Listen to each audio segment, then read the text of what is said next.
Well, how to do, what to do, hope to do, every do, what you do, la la la la la la. What is up, people? I have here just shy. Well, it's just over 2,000 packs of cards. They're the basics. Wasn't gonna be able to afford any others either way. But yeah, we got 2,000 packs of basic cards here, high bats. And we're going to open all of these. And we're just going to have to start. This is all we're doing tonight, because if I try... Woo! Good start! If I try to, you know, play through any days or whatnot, we won't be able to get through all of this. And what I'm going... Ooh, nice! Already with the full art and a $130 card. Woo!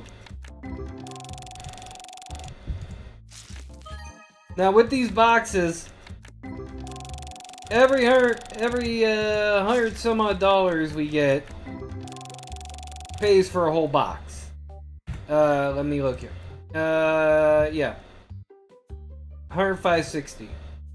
If I add that to the deal, it's actually every $110.60. So basically, every $111 pays for a box. Also, I am just going to ramp that all the way up. Okay. Because we're gonna want to blitz through these with the amount of time we'll have. Look at that. The speed. Alright. Of course, it'll stop for the full arts and whatnot, which works for me.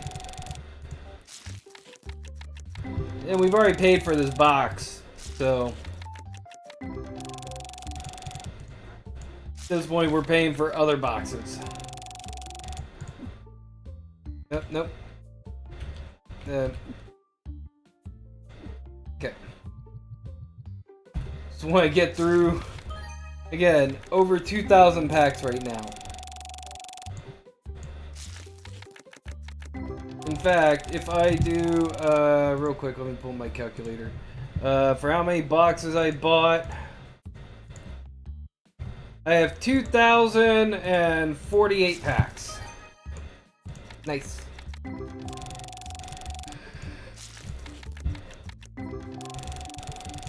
And after opening all these packs, we're going to end up buying a table, because a lot of these dupes are going to get sold.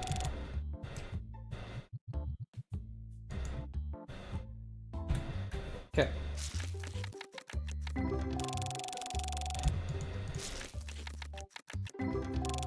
Yeah, we're gonna have to start selling, like, dupes to actually make back the money. Got some news there. Yeah, we're gonna have to start selling dupes to make back the money from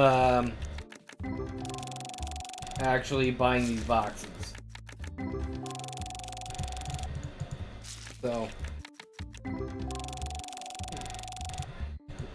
strap yourself in, grab a drink, get a snack, and be prepared. This is our entire night. Because content! Yeah, I am actually really hopeful for give me a second here. I am actually really hopeful for some good packs. Good packs. Let's go ahead here. All the good packs.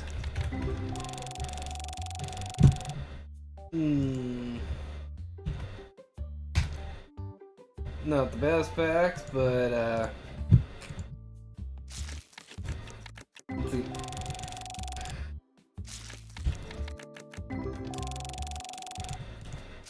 Okay.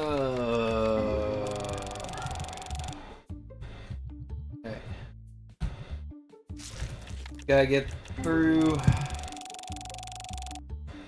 And you know what? I should probably go there. Yeah, just in case anybody wants to come and talk trading cards with me.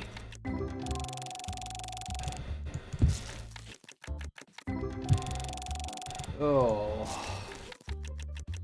Well, we're almost through the first box already.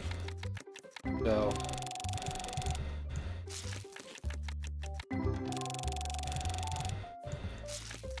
I say that, but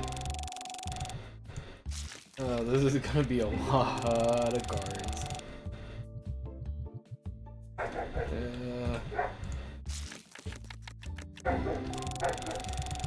Yep, this is our life, really. This is where life is going to be. You know, I was talking earlier with the people about like Pokemon and whatnot. You know, I'm just thinking best starter is Piplup. Y'all can fight me on that.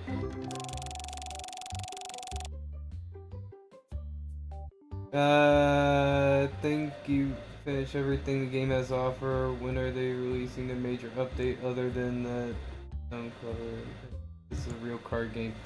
Well, yeah, so they do have a map plan out on I don't know when the next major update is. I believe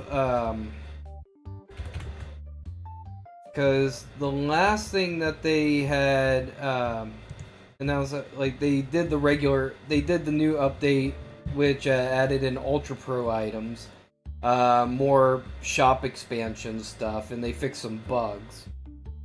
I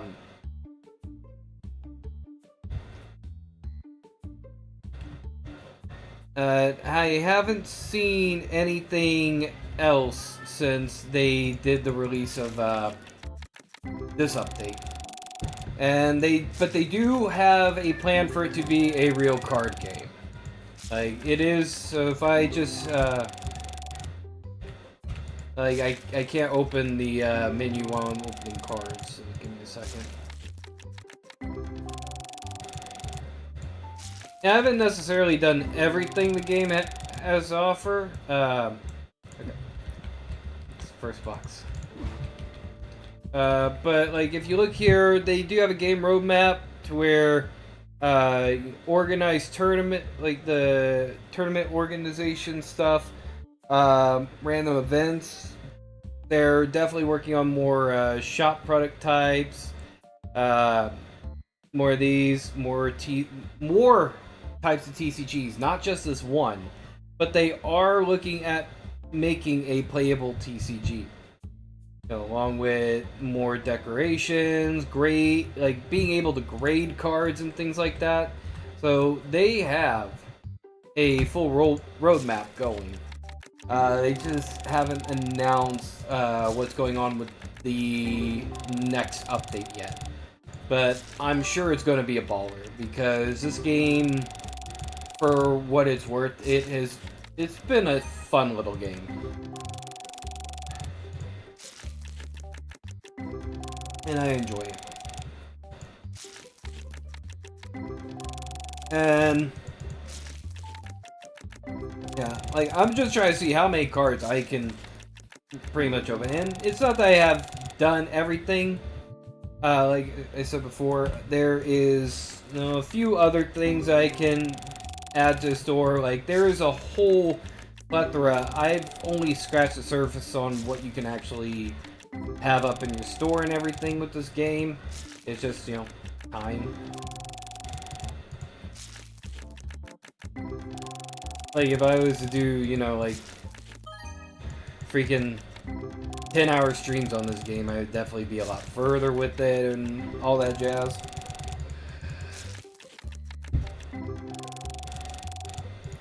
But opening these packs definitely helps out with your shop level. So,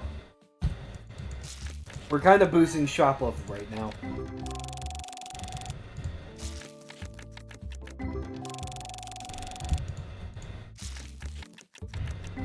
If we can get our shop level up higher, then we can end up getting more to be able to make more. But also, y'all end up getting bored of watching this. I mean, heck, I could start doing Satisfactory on more than just Wednesday nights.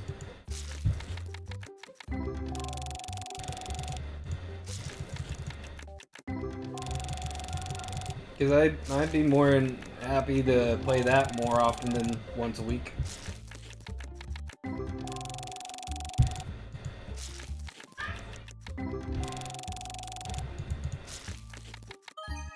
Ooh, that's a nice Warbu.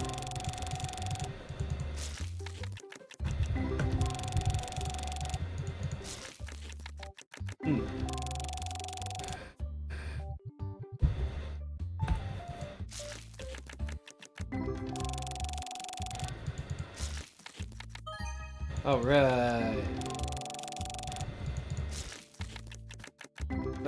Yeah, for us, opening packs and talk about, different games and things like that. Like,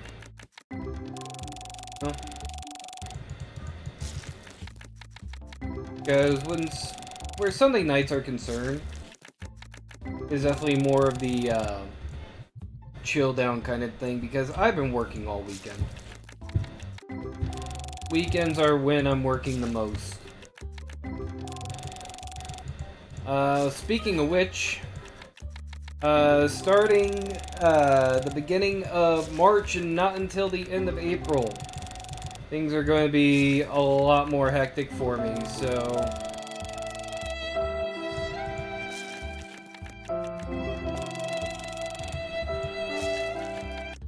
Thank you, Potex, for that. But yeah, things are going to be a lot more hectic for me because I am going to be working at fairs Saturdays and Sundays, so there's a lot of work around happening. Also, home schedules are also kind of having a workaround as well after the fact, so be prepared for more changes.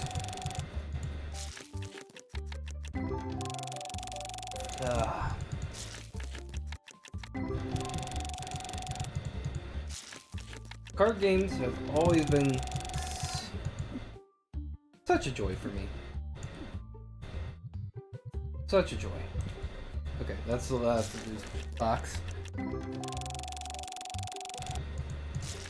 And how far are we along?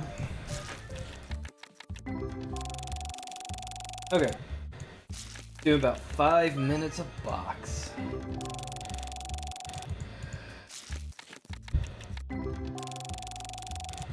That's not good. Hello. Hello. Potex. How are you today? I am alright. You sound different. I was told that the other day. Same mic, same problems. So Honestly, you sound a lot more clear. Like, it honestly sounds better. tell you the truth, I don't know what happened. I updated my computer and Maybe your sound driver's updated. You know, past 1998. maybe.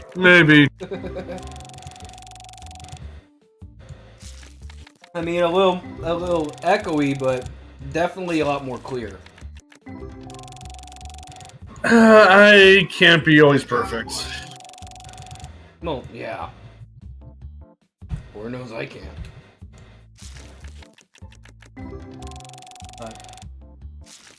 So how's your weekend? It's good.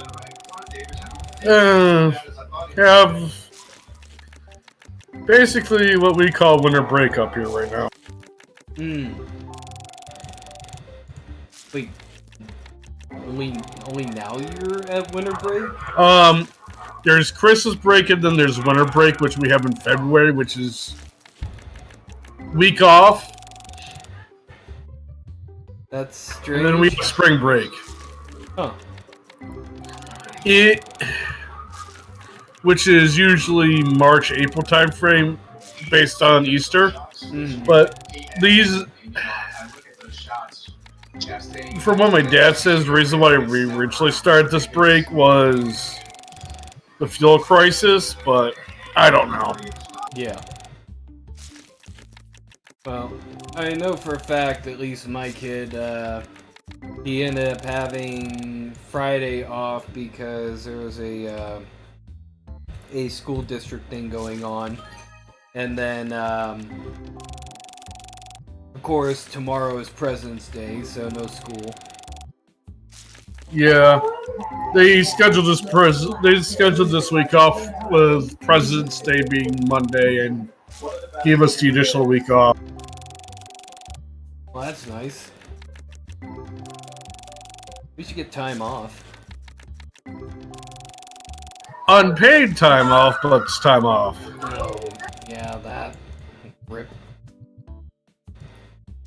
As I always say, it's like that's one of the perks of being food service in the school district.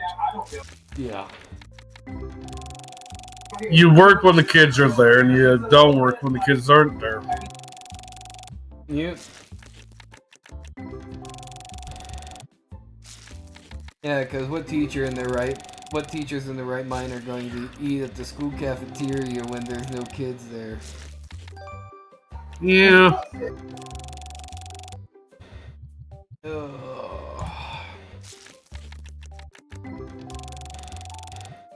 So far, this box has been a complete bust. I at least got a couple of new cards in the cards I'm opening. Oh, yeah. Nice. Yeah, I got like 3 or 4 boxes of the base set. The Destiny. The most expensive. Whatever. Nice. Yeah, I got 32 boxes of the basic packs here. Why? Because there are, well, first off, opening over 2,000 packs.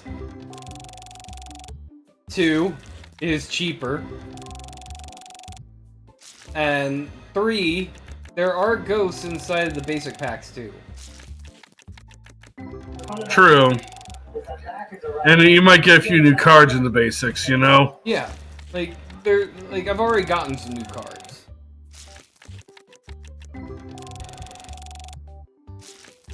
So, it's all on that collection value. And for as many duplicates as I'm going to get, they're all getting sold in bulk. Bulk only goes up to $5, I believe. Yeah. So some of your higher cost cards, you're gonna have to set up a card table or two to sell, you know? Right, but at the very least, if I set, you know, a certain price point when I make the boxes, you know, I can still just bundle and sell them. and depending, and also you get higher price points if the scale of the box. You know what I mean? Yeah. Gold edition sapling, brand new card. I just got Gold Edition Kingster, which was a new card for me. Dude, I cannot wait until they make it a playable TCG. And I cannot wait. Hopefully they decide to try to integrate, you know, some kind of multiplayer so you can play against other people. Yeah. Like, that itself would be fun. Because reading these cards, it looks like an interesting game.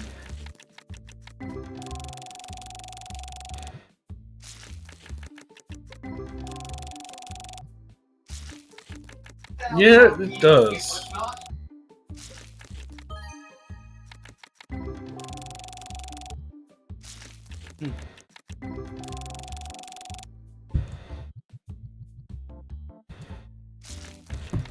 It looks like a really interesting game.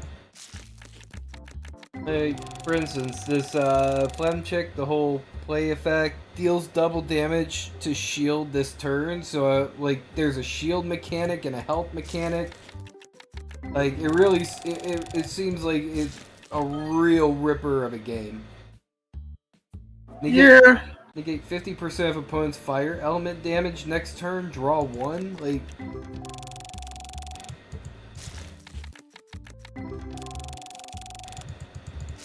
I'd love to get my hands on it. Oh, that's a new card.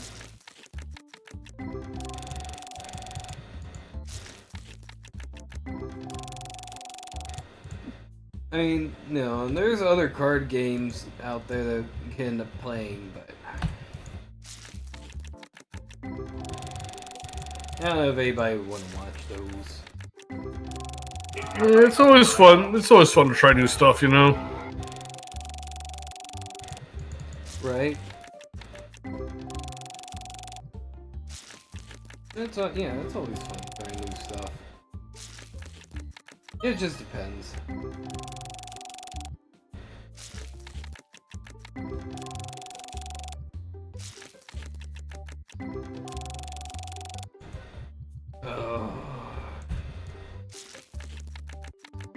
Yeah, and I'm trying to get through all these boxes before game night tonight.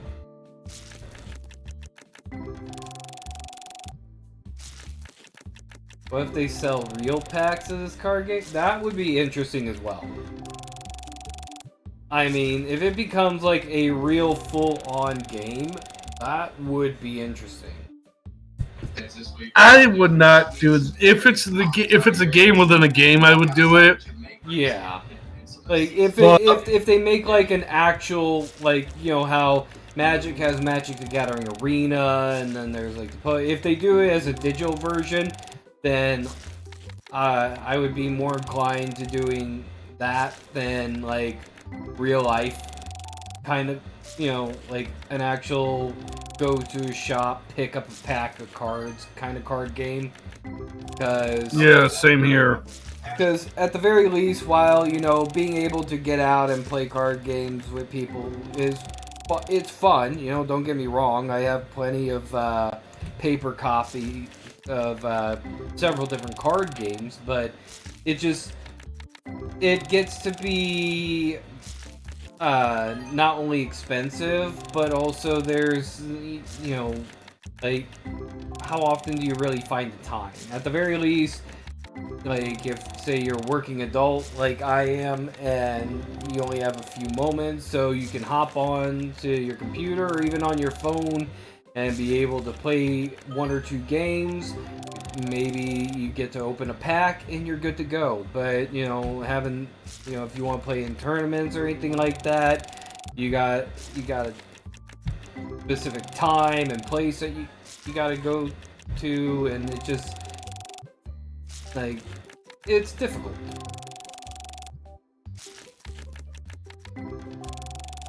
And like I used to love being able to go to the card shop every Friday for Friday Night Magic, and hang out a little bit, play some cards, have some laughs, and be all good. But you know, as far as it goes, can't really do that anymore. Just because don't have the time.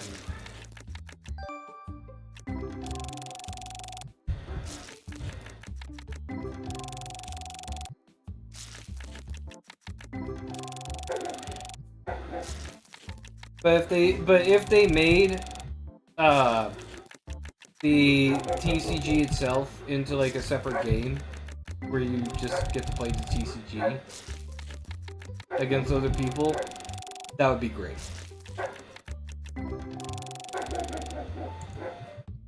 Yeah.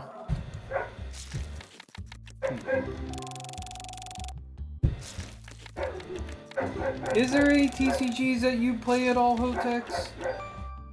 I did Pokemon. I mean, I collected Pokemon for a little while. Never really played it. Yeah, I'm saying But like I played. But I played Magic the Gathering because I had friends that played. Okay. So you know how to play Magic. Yeah. Have you ever tried playing Arena? Yeah, I have, but it's just I don't have it downloaded because Right, the space. space and other reasons. Just I never really. Got into it. Yeah, I mean I played against you once or twice. I think. Did we play?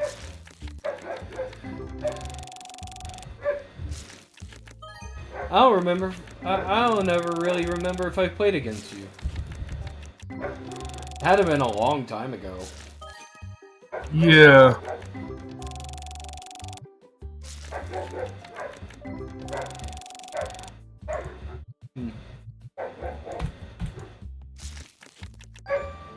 Now that itself,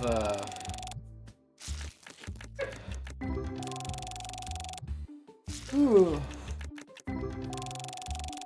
Like, ooh, full art, yay! Oh, that was a good pack. Like, you know, and there's a lot of these, you know, smaller card games that have came out that I've played on the channel before that, like, they were okay, but a lot of them kind of had the same makeup, like, Hearthstone.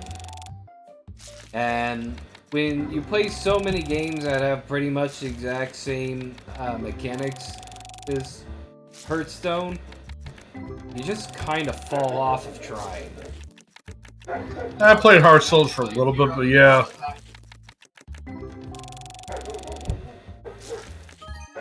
Hey, don't get me wrong, it's a decent game, but it just after a while, or at least even after a while, but it kind of got stale quick. Just the game model in general.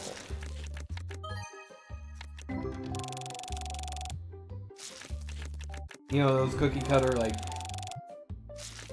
battle TCGs in that regard.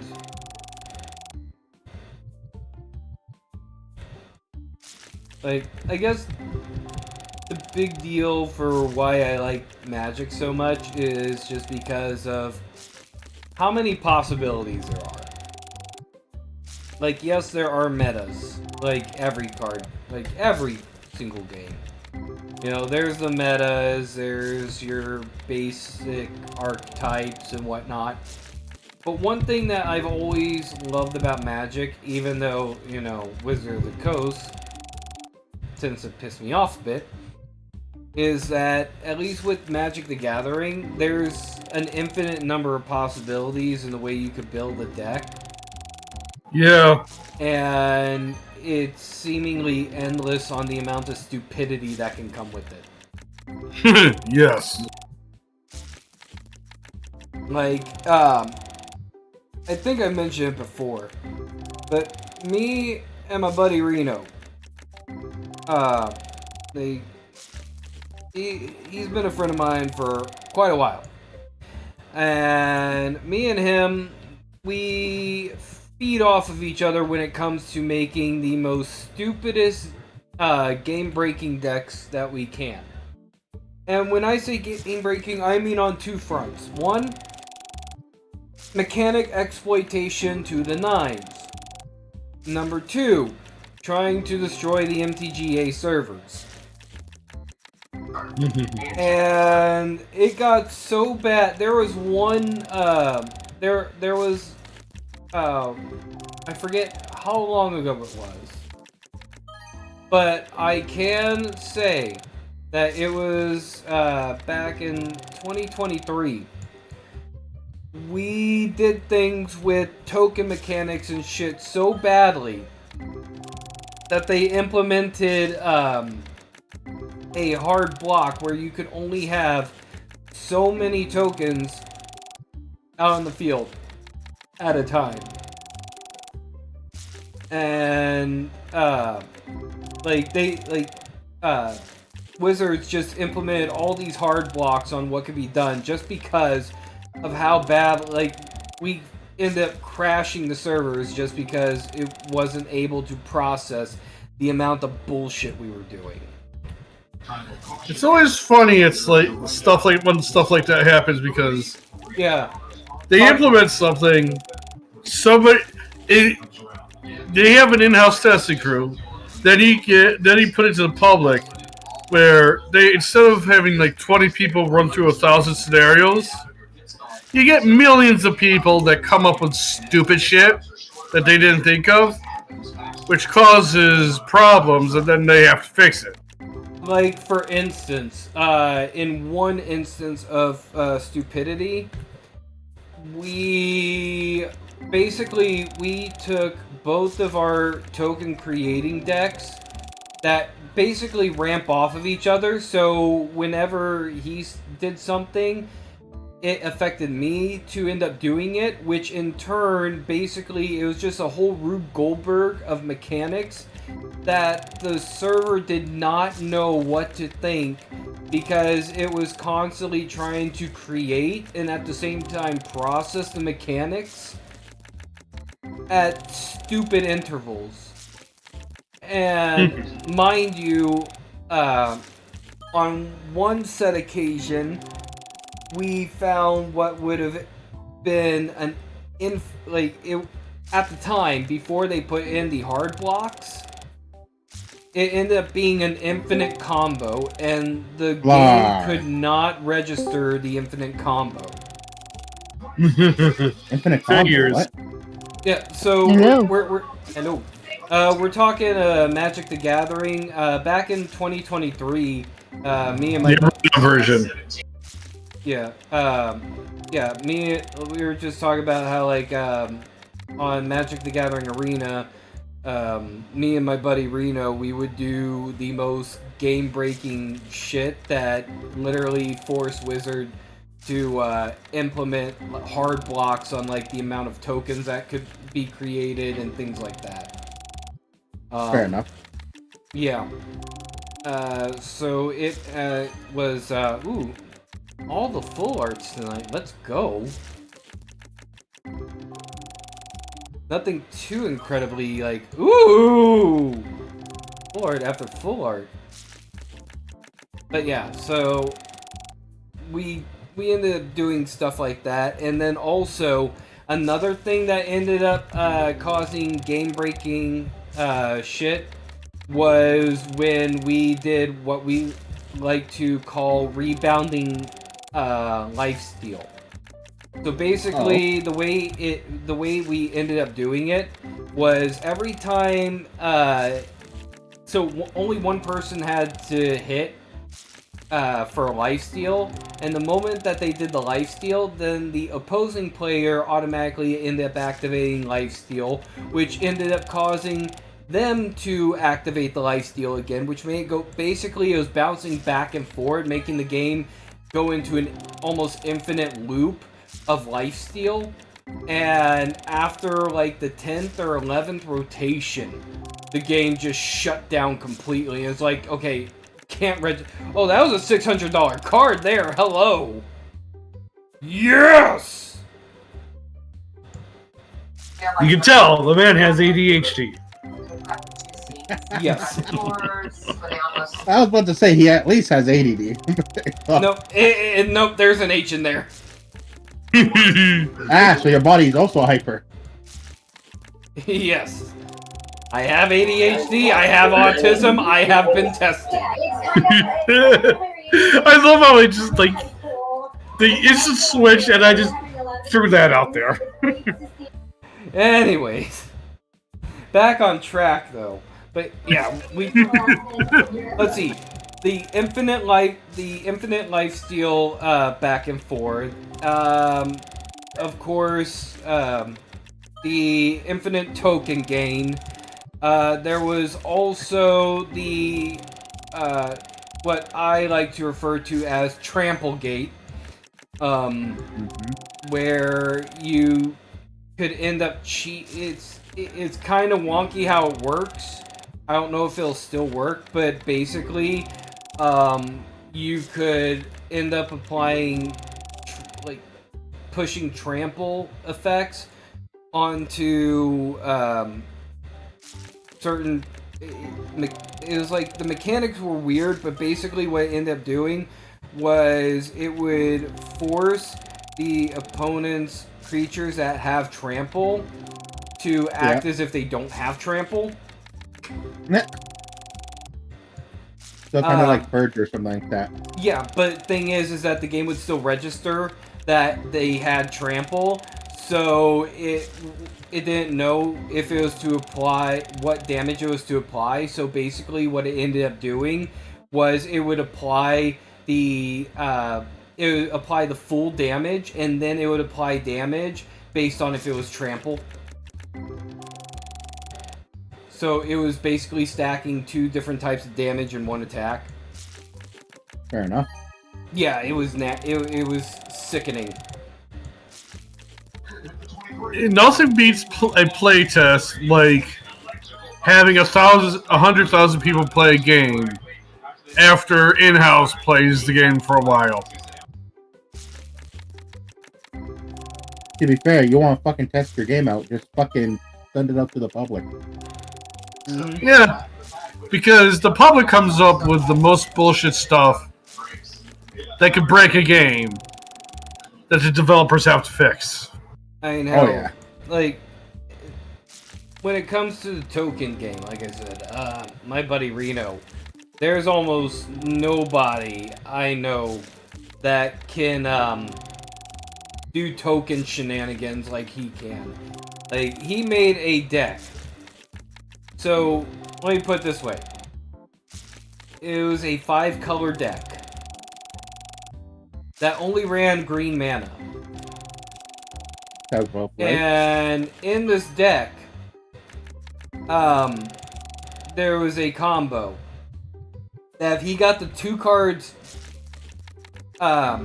necessary in the opening hand, it was a 2-turn deal where he had an infinite number of Saproling tokens on his side of the field, and they were all 10/10s with trample. Okay. Lovingly called the Baby Maker.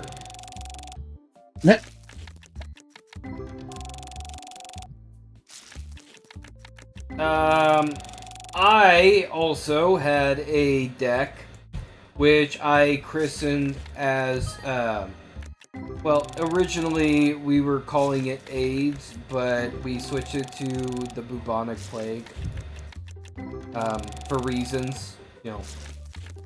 Yeah. Didn't want to go around being like, hey, you want to play with me? I got my AIDS deck. That's fair. But it ended up, the way it ended up working is by turn 4 or 5, I'd end up having a slew, and mind you, a lot of the times when I play, most of my decks end up being creatureless. But I would end up with a mess of rats and other things on the field that would have death touch and cause poison counters. Yeah. And I don't know if you know the poison counter mechanic, but A little bit. so the poison counter mechanic is if a player has 10 or more poison counters on them, then they automatically lose the game. Doesn't matter how much life you have. Yeah. And honestly, with the more recent expansions, they changed the way poison counters are applied. Because it used to be if a creature would cause poison counters, then they would cause poison counters based on the amount of their power. But now, a lot of the newer cards that do poison counters have like poison 1, poison 2, poison 3, so they'll only deal that many. Okay. But because their counter is very, very, very easy to get away with running proliferation. So it kind of would get into the realm of where all I'd have to do is put one poison counter on you, and then it'd just be proliferate, proliferate, proliferate, proliferate, and done.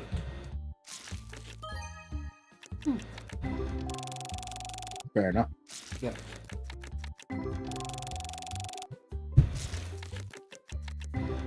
Like, Magic is a fun freaking game.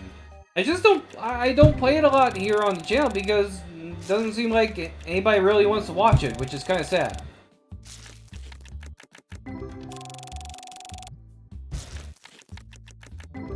To be fair, I'm not kind of surprised. When it comes down to card games, it's very niche. It is, You know? for the most part, it is very niche. So it's like, I'd have to have like a real card-based community. And how often do the people who really play card games even, want to watch live streams about card games or whatnot? I don't know. Not. I haven't really had anyone. Well, there probably is. It's just I haven't had anyone really come across it with me. Yeah, I was going to say, like, there are people it's just not common.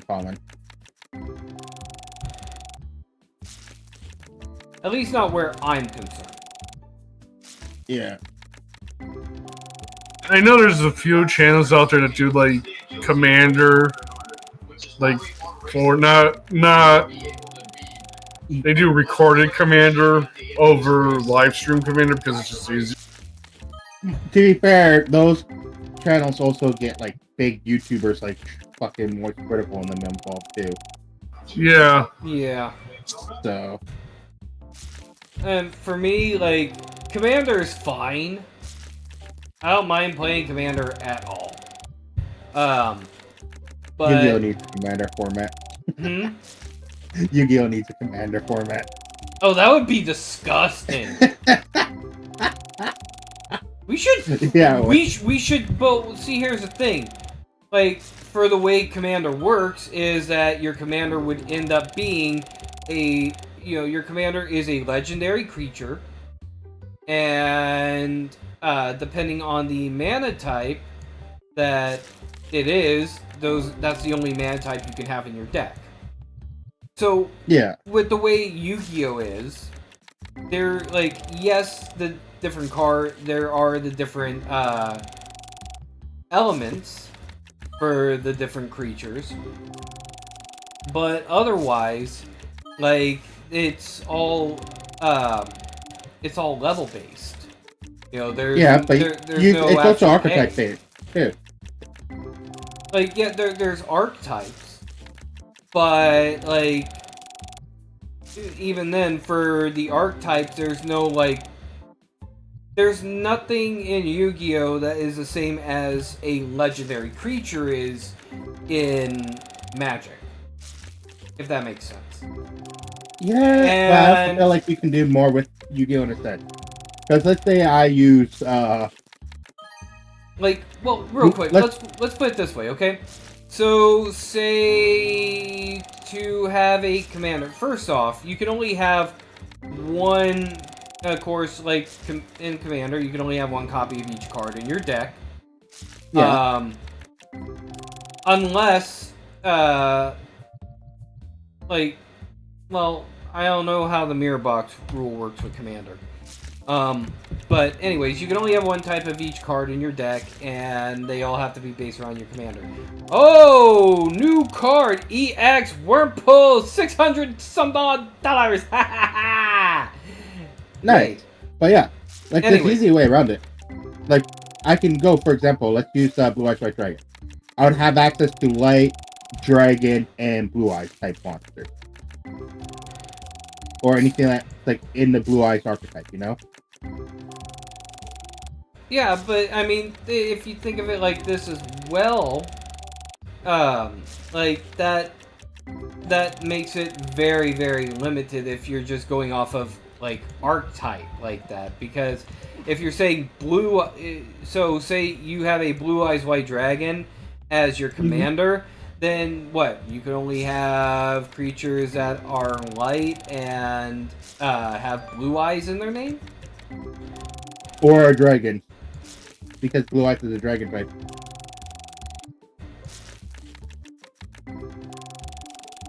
Then technically you could go a little bit more base and be like, you could go, oh, if it mentions a card. Would that only go, would that only go for the creatures themselves? Or would that branch out to spells and traps as well? Well, technically the mentions would have to branch out to spells and traps.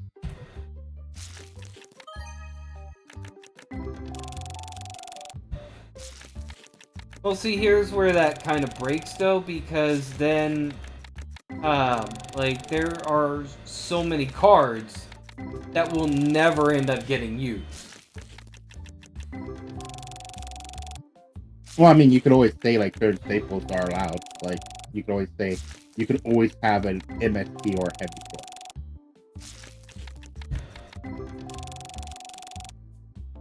Because they don't mention any particular type of cards, but they are considered staples. Like, there were people that actually thought of these rules on YouTube already.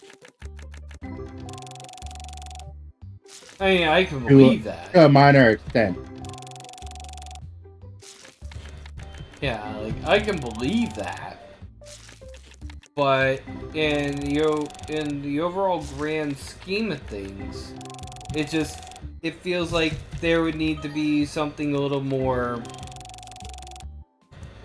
Oh, what's the word?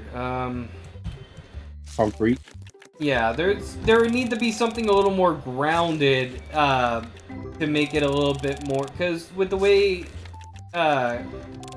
Commander works, at the very least, you know, you only have one copy of any card in your deck. Yeah. And again, the cards can only be the same color as your commander. Which, generally, like, if I was to translate that into Yu-Gi-Oh! It would be like, it would kind of be on the same lines as, like, you know, only light monsters. Or only earth monsters. Kind of deal. So, if you think about it, you're pretty much stuck with 6 deck types. Because it doesn't really matter who you pick as your commander, because whoever you pick as your commander is stuck in that type. Yeah. So like, and a lot of what Yu-Gi-Oh! Is that there's a lot of cards that are different types that are required in order to work together. Yeah, but then you could also choose a deck master that does certain things. Like, for example, if I wanted to try combining Blue Eyes and Dark Magician, I can choose Chronicle Sorcery as my deck master that mentions both Blue Eyes and Dark Magician. And it's card text. Or you could use, like, say, for Dark Magicians, one card you could use that kind of expands it is the Dragoon. Yeah, but see, Dark Dragoon or whatever it's called. Yeah, but see where that kind of, like, where it kind of breaks in a sense. So, like, for instance, let's use Elemental Heroes as kind of an instance for it, okay? Now, I know for a fact there are a few things where Elemental Heroes are concerned, or even, I can even use, a better instance would be the Weather Painters. Yeah.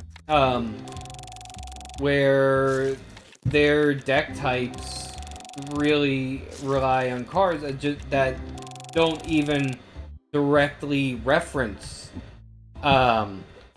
you know, other cards that would be inside of the set, you know. So how would that fall under? Like, that, in terms of the way the ruling would go, that just kind of feels like it would break it. Well, I mean, again, there's like always ways that we redefine the rules and stuff. So. I mean, like the idea itself, like having a game mode like Commander for Yu-Gi-Oh! Definitely sounds interesting. I'm just having a difficult time in trying to imagine figure out how. Yeah, like imagining exactly how they would work it, considering the way the game mode structure is. Now, That's fair. And if you think about it, in terms of doing that structure, it would pretty, like, and from the way you're saying it, and this is just from the way I'm hearing it, oh! Yay! A Hollow EX Werbu worth over $600. I'm definitely already made back my money. Anyways, from the way it's sounding, it just kind of sounds like making theme decks, which people do all the time, and just limiting that theme deck down to one copy of each card. Well, that's why it's like you can do like attributes or like. And I know it's not, I know it's not really used anymore, as far as I'm aware. But that also breaks a good amount of things that, like, Blue Eyes Ultimate Dragon. There's ways around it for Blue Eyes Ultimate Dragon. But I'm just saying, in an instance where you require multiple copies of specific cards in order to do anything. Yeah, there's a few decks in Magic where it literally states in the card, it says, you can have as many copies as you want of this. Yeah, Rat Colony. Yeah. Rat Colony is amazing. Yeah. So it's just like, it's just for the kind of game that Yu-Gi-Oh is, I'd be very hard pressed to come up with a good model for a Commander style game mode based off of Yu-Gi-Oh structure. Yeah, and there's actually another Commander style game out there that I heard of. It's called Highlander. It's where you have to create 6 Commander decks, and in those 6 decks, you cannot have a copy of the same card unless it states it. I have watched a Highlander game. It is brutally tedious. Yeah. There are people it's created for people that love that tedious aspect of the game. And then there is another Commander offshoot game. It's basically Commander, but not. I'm trying to remember what it was. I'm trying to remember what the game is called. The mode's called. It's basically follow the same rules as Commander, but you have 20. Oh, and you have 20 health, and you also have to choose either an instant or sorcery spell that you have that you can cast. Isn't it called Warlord? I know there's a game mode that I've heard called Warlord.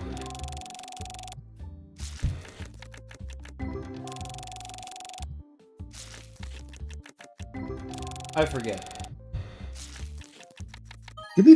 Actually, now that I think about it, in a sense, Yu-Gi-Oh! Already came up with the Commander format. What do you mean? In the anime series. And they came up with something similar to Commander format. And Magic has been out since the 80s.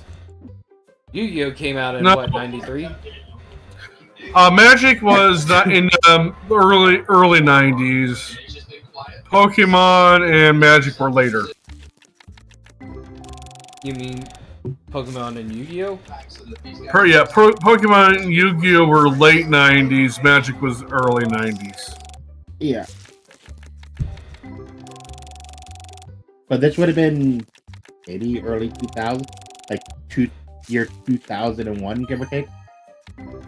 It was during the Battle City arc, or near the end of the Battle City arc, when they're flying, and then Noah captures them, and they have to face the Big Five, where they actually have like, oh, this is my death group master, and then they've had death themed around them, type of thing.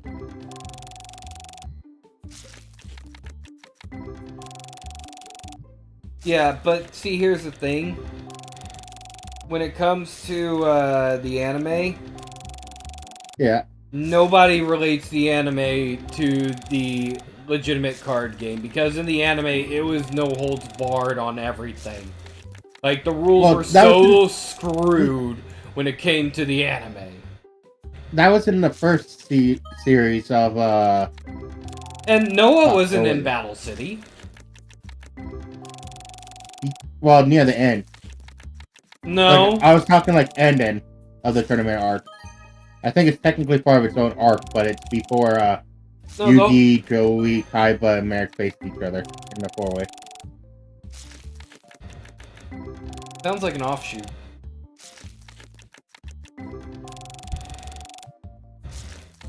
Because the whole deal with Noah was well afterwards. Was it? Yeah, no, the whole thing with Noah was like way, way, way after that whole deal.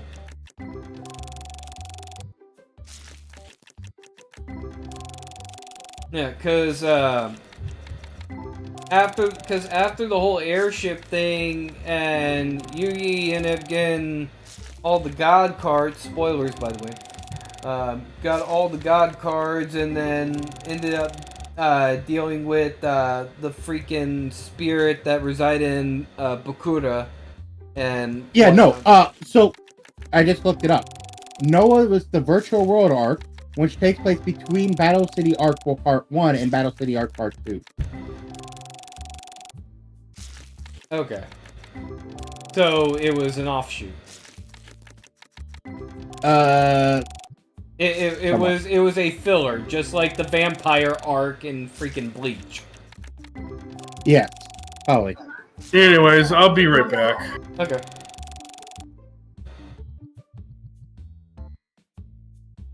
I am only through maybe a quarter of these packs, and I've been opening them this whole time.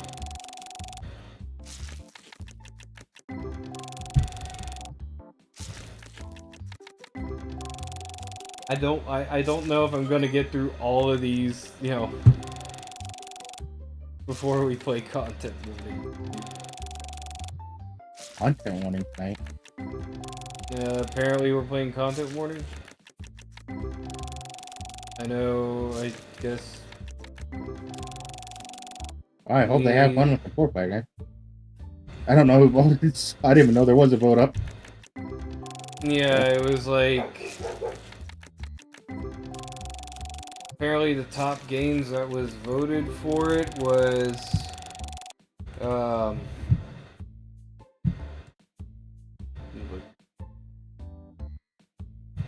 Dead by Daylight, Codenames. Content Warning, another. Yeah. Okay, so who all voted for it? You and Batgirl. I just put a vote there because why not? That's fair. I still haven't played Content Warning. I downloaded it and I've never played it. It's an okay game. Yeah. I just didn't want to have to play Dead by Daylight again. I mean, hi, Betsy. To be fair, Bat didn't vote it either. Only Peter voted for it. Yeah. Yeah, it was either Content Warning or Dead by Daylight. For me.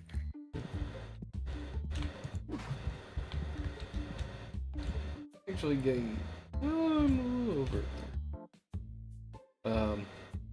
Before I open up the next pack, I'm going to get me a drink. Use the restroom. I'll be right back.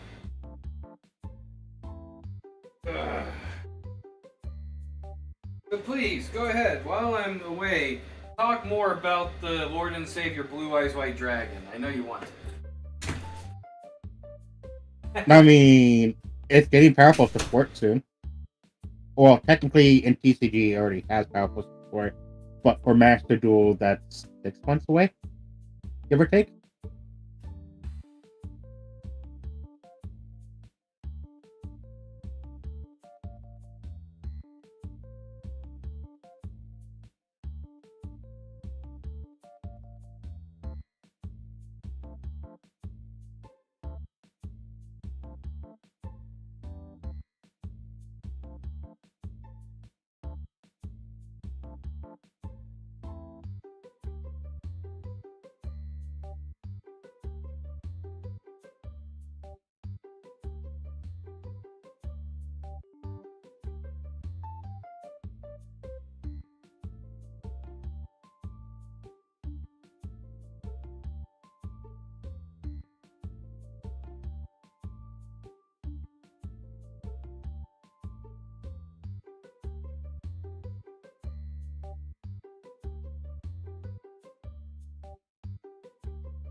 Yeah, you were saying Blue Eyes is finally getting support. I'm sorry, but Blue Eyes has had so much. It's one of the largest built archetypes. Oh, really? Yes, I you know, it's one of the original archetypes, sure, but all things considered, it has definitely well more support than the freaking Dark Magician archetype.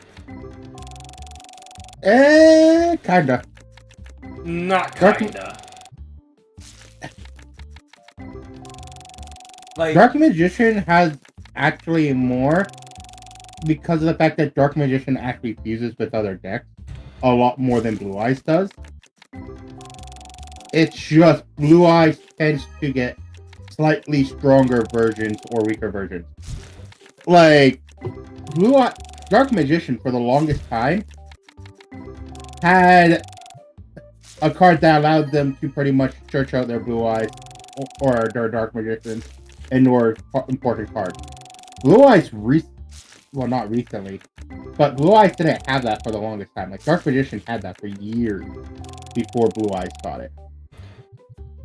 Yeah, but even then, for the support that the Dark Magicians had, like, it was in pound for pound, like, even that support that the Dark Magicians had, it still didn't measure up to the sheer amount that, you know, in terms of overall viability that freaking Blue Eyes cards go for. Because at least with the Blue Eyes cards, they've always been a lot more direct and just like blatantly more helpful. Yeah, I would say Blue Eyes has a lot more impactful support or useful support in a sense speaking, but Dark Magician does have far more support. Like, Dark Magician has fucking the Magician Girls and all that stuff going for it, too. But at the same time, a lot of the stuff with the Dark Magician stuff is more or less a lot more situational. Yeah. And for how situational they are compared to the Blue Eyes supports, and for the amount of power and overall playability that they offer compared to the Blue Eyes supports, Blue Eyes supports have always been blowing it out of the water. Not really. Dark Magicians actually had a lot of the stronger support. I would say the only two exceptions to this is Blue Eyes had Jet Dragon, which prevented cards from being destroyed. But again, they got that years later. And then they had True Light, which is not as versatile as the Dark Magician version, but it's not as destructive as the Dark Magician also, version. I would love to point out that Blue Eyes definitely had support cards first. I mean, technically, no. Technically, Dark Magician did, because of Dark Magician Girl. Nope.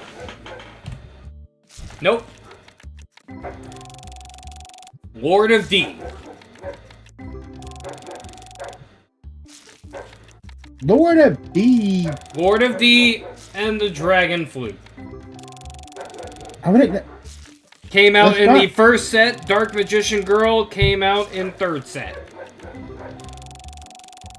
You're not wrong, but you're not right either. Lord of D and Dragon Flute aren't direct Blue Eye support. Yes, they help Blue Eye. Well, see, here's the thing. They, like, here... So, first off, Lord of D was dropped in the initial Kaiba starter deck. Number one. Yeah. Oh, hold on. Yeah. Number two as well. Is that, again, you know, came out in the, you know, again, first sets on top of that. And while Lord of D in itself, with the Dragon Summoning Flute, is technically for dragons, there was almost no other dragons aside from maybe Curse of Dragon and Winged Dragon Guardian of the Fortress that the Lord of D was able to affect. So in that sense, it's definitely it definitely, at the very least, there is more of an inkling towards it that it was made as a support card for Blue Eyes. I mean, yeah, it was meant to be more towards that because Kaiba using it for, like, summoning Blue Eyes and stuff like that. Yeah. But what I mean by it's not exactly is because I could use that in a Red Eyes deck. Yeah, you could. But Again, But mind you, later irritations of Lord of D definitely became Blue Eye support, like the Dictator of D. Yeah, we're just let's not even go there. I mean, that doesn't even need to be said. But also, Red Eyes came out in second set, so after the Blue Eyes and everything. So even then, consider just by on time frame to proxy. Also, you could have used Lord of D for Trihorn Dragon, which came out before both Blue Eyes and, well, technically it came out at the same time as Blue Eyes. It came out before the Seto and Yugi started. Yeah, but who the hell used Trihorn Dragon? I mean, arguably, anyone that wanted fucking to tribute someone that was stronger than Dark Magician. Like, Dark Magician was trash in the early set. I won't lie, the only reason Blue Eyes was playable in early set was because of Lord of D and Dragon Flute. If it wasn't for those two cards, the best deck would have been Summon Skull Beatdown. Oh yeah, no, Summon Skull is god, okay? Like, the Summon Skull is the Undertaker of Yu-Gi-Oh! Alright? There is just no getting past him. Summon Skull needs fucking support, dude. Man, well, in a way they did make, Summon Skull, because, Summon Skull is classified under the Arcfiend archetype. Yeah, so, but that's not direct Summon Skull. Like, that's... Like, Summon Skull's not the theme or, like, the boss of the deck, you know? Oh, yeah. I can see like, that. You cannot make a Dark Magician deck without Dark Magician. You can't make a Blue Eyes deck without having one or two Blue Eyes. You can make an Archfiend deck without Summon Skull. Let's see. Like, Summon Skull doesn't have direct support in a sense. And they had to later include him as a support in Archfiends. Like, he wasn't even classified as an Archfiend originally. They had to errata that into him. Yeah, like, initially, because, like, mind you, Summon Skull was the only one of that genre, or of that archetype to begin with. And then when they brought out the holy! $776 card, a Hollow EX Kitsune. I had to acknowledge that. But it's like, we have Blue Eye support, we have Dark Magician support, we have fucking, as much as I hate it, Toon support. Yeah. Because, let's be honest here, Toon support's just really fucking bad. They need to rework the archetype big time. We have fucking Magical Girl support for, like, Aya and Dark Magician Girl. Yeah. We have fucking Flame Swordsman support. Wait, Flame Swordsman support? Yes, Flame Swordsman has an entire fucking archetype around him. I mean, I knew that there was at least some stuff, but like a full archetype? You can make a full Flame Swordsman deck. Who in their right mind would do that? People have, actually. It won a couple of winners when it first came out. I'm saying, like, at all now. People would still do it because it's still somewhat powerful. It's a decent rogue deck.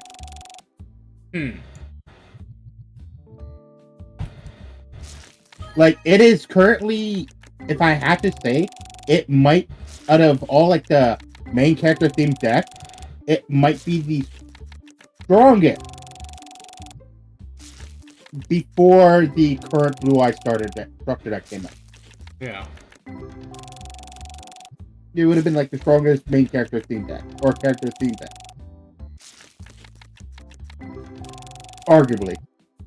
You can technically argue Bandit Keith might technically have stronger because of his fucking Bear Lord Dragons fucking Yeah. Oh Back my in the God. day. Why do they have so many fucking sports for those cards?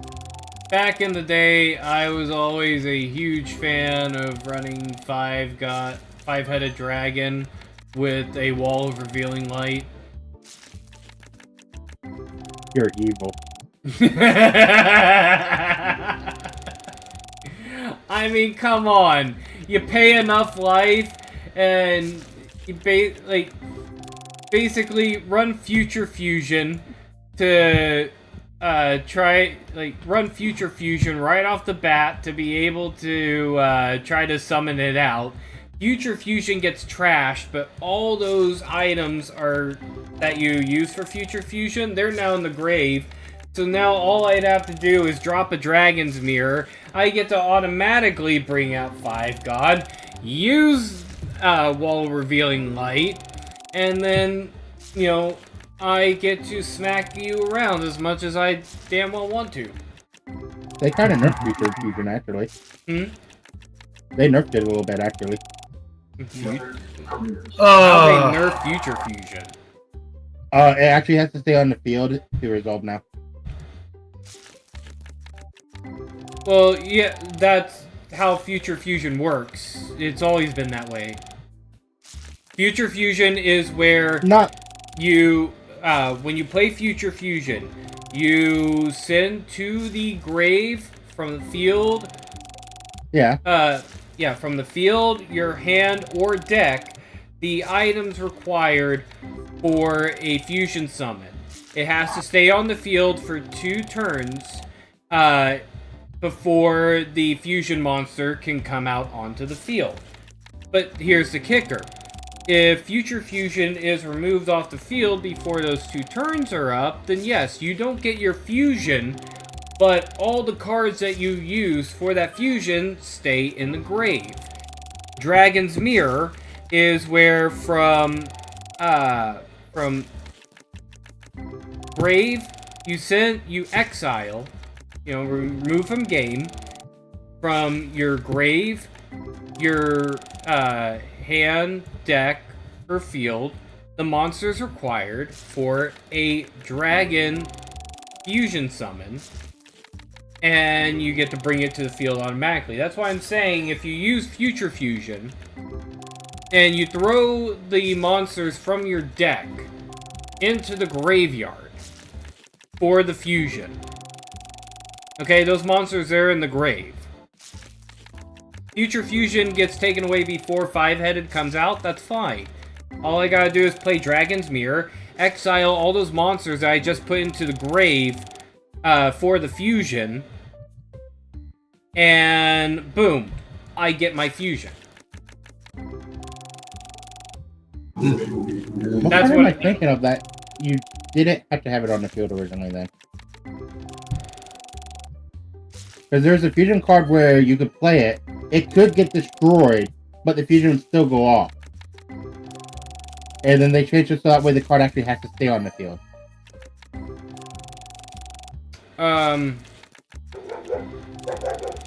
Got me. I believe with Future Fusion, it does have to stay on the, I'm trying to remember. No, it's not Future Fusion. Ooh, that's a new card. Shiny EX 670, sweet. I know which card you're talking about. I forget the name. But yes, it is indeed that you can summon a fusion monster, and and as long as the card stays on the field, it stays on the field, yada yada. But if this card is removed from the field, then the fusion is removed from the field as well. I know which card you're talking about. Well, Future Fusion states that if the monster is destroyed, Future Fusion gets destroyed. If Future Fusion gets destroyed, yeah, the monster gets destroyed. That being said, there's technically ways around that because you can make your cards enemy into. But it's either way. The activation I'm talking on is like initially when Future Fusion is played, then the cards that are required for the fusion are sent to the graveyard. that mechanic is automatically activated. So those creatures you use for the fusion, they're already put into the grave. And then using Dragon's Mirror, be able to just clean up and be able to get the fusion out anyways. And now you don't have a card that the fusion's tethered to, kind of deal.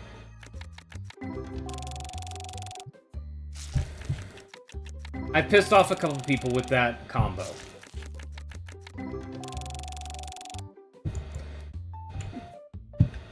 Because on top of that combo, I also enjoyed playing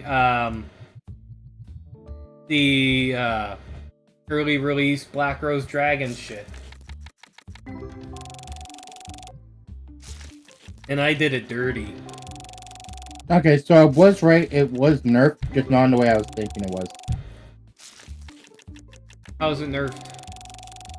You no longer send the monsters to the field right away, or to the grave right away.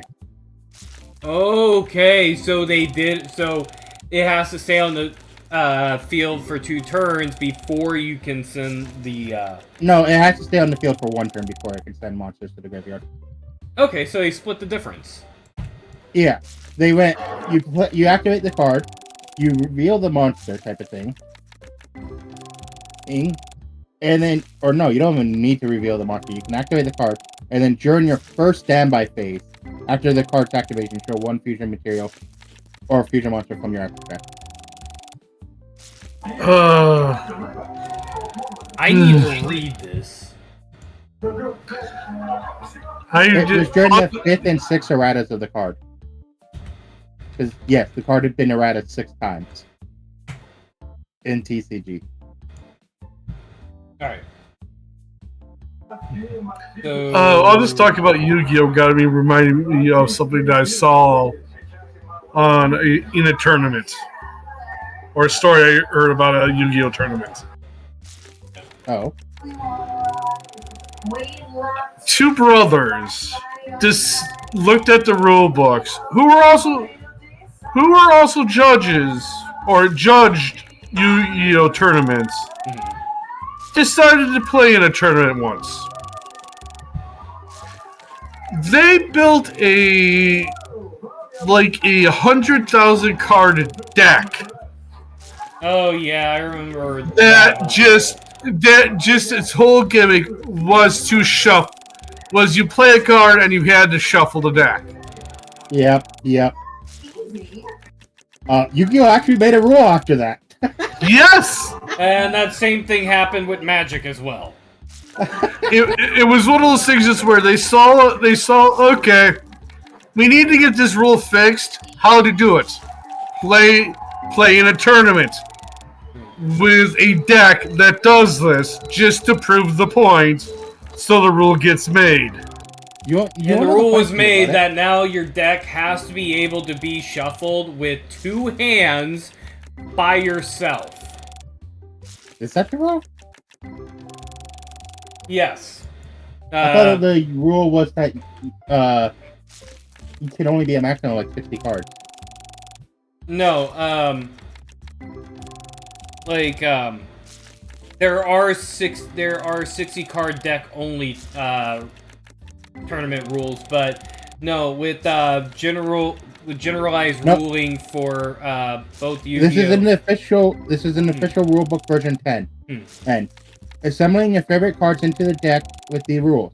The deck must be 40 to 60 cards.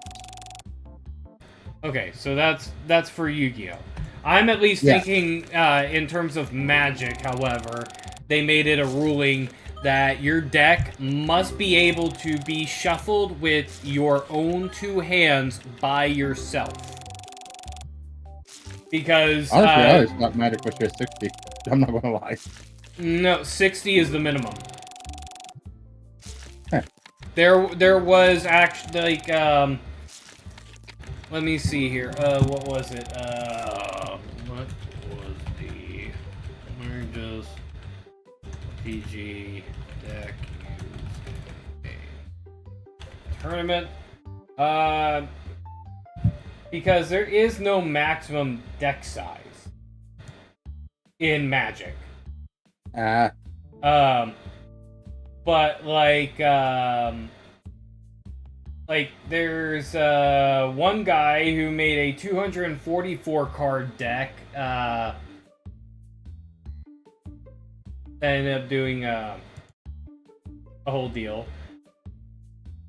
But a player must be able to shuffle satisfactorily within a normal time frame, which puts the upper bound to around 250 cards. When Magic first started, the rules dictated a 40-card deck, and there was no restriction for the numbers of copies of each card. What's up with the decks or card games saying, hey, we don't need to have a fucking maximum limit on cards. Just for some asshole to prove them, you need a fucking limit on some cards. For deck sizes, you know?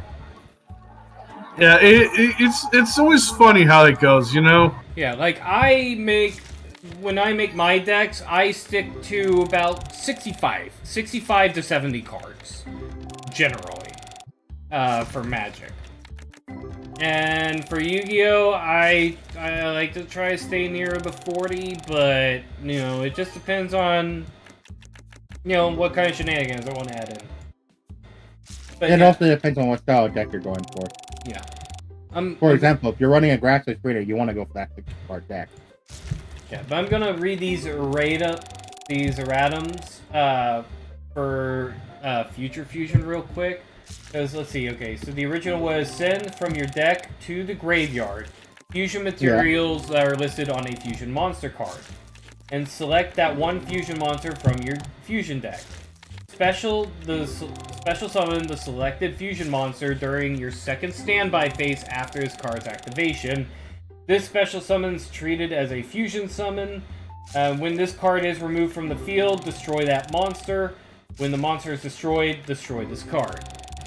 So that's the one I ended up playing, and and I'm kind of glad that they decided to do some erratums on this because again, you know, you automatically send from your deck to the grave those fusion material monsters.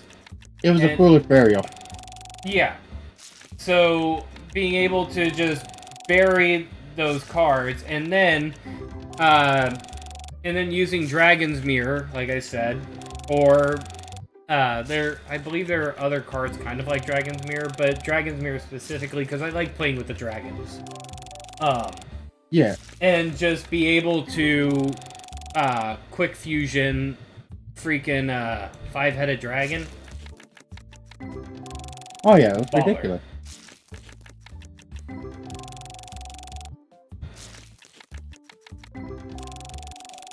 Yeah.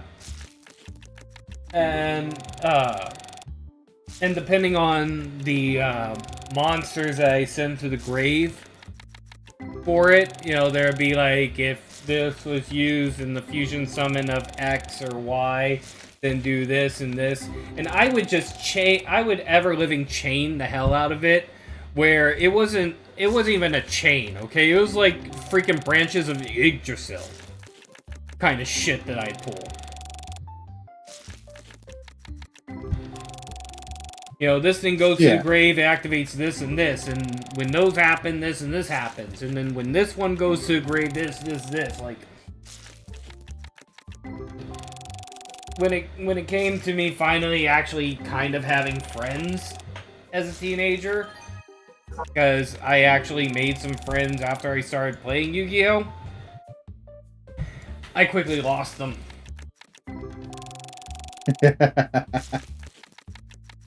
Because I don't know. You know how the card-playing teenagers and kids were, you know, if they ended up taking L's enough, they'd get pissed off, and then, you're not my friend anymore! Because you won't let me win! Or you're being mean! Right. I never cared about that, really, but then again, I think that's also because, like, I was used to entering different tournaments at that point.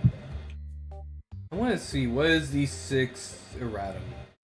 because you're saying during your first standby phase after this activation, show a fusion monster in your extra deck, and send the materials listed on it from your main deck to the graveyard.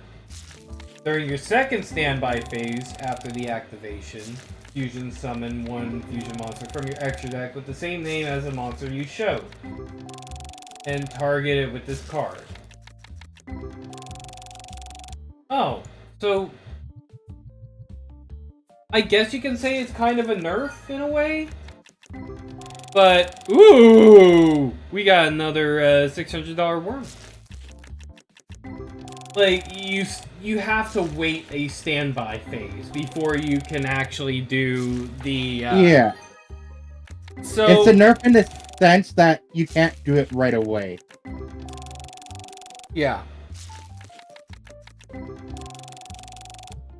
Yeah, it's not, like, immediate.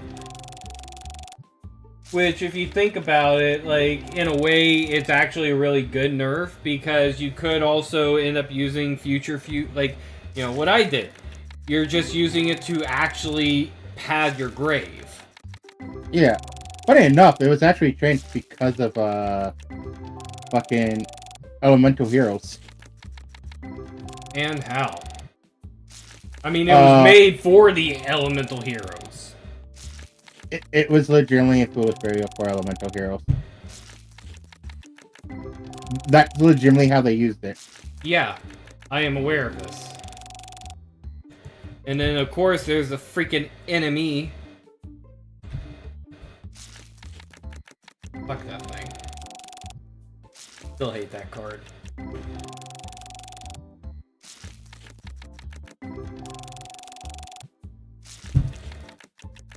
Enemy controller? No, the, people called it the NME. It's abbreviation for its name. It was a freaking elemental hero that pretty much was, all your field be mine. All your shit be mine. And destruction, like... Okay. Trying to... Let me pull it up. I was about to say, I don't remember ever seeing that hero. I've never seen a lot of heroes, but not that one. Yeah, and I also, I heard when they also came out with Elemental Heroes, they actually have a card that's technically legal, but cannot be played because the Elemental Hero it summons is not a card that's legal. There's technically a few cards like that. Or it didn't make it, but they made the other card by accident and sent it out. Yeah, like I said, there's kind of like a few cards like that. I forget what another one was, but there was legitimately a, I think it's a fusion monster. It is 100% legal, but the materials to actually needed to make it are banned. So it is not legal. It's legal, but not legal. Yeah. It's legally illegal. And it's just like, okay. It's not... I think it's an element.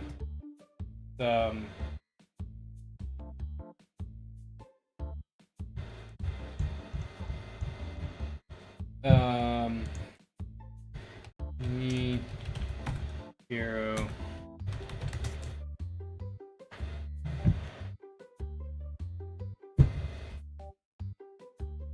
God, I'm trying to remember what that card was.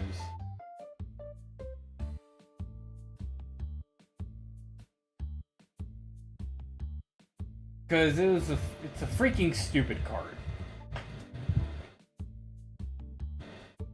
I bet.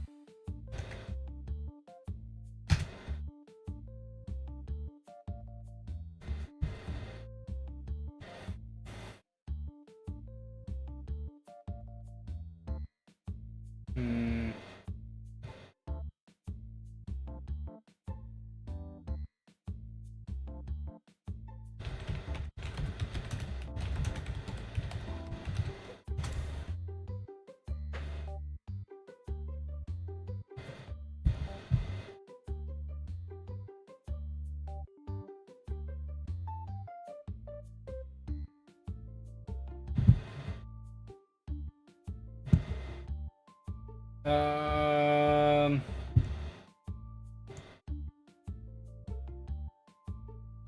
this it? I think this might be it. Oh, sorry, not NME, it's DPE, the freaking Destroyer Phoenix. Oh, fuck. Destroyer Phoenix. It's not Elemental Hero, it's Destiny Hero.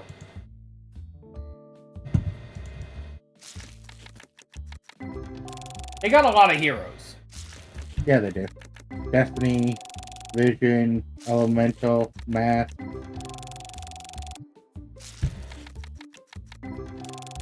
Academia.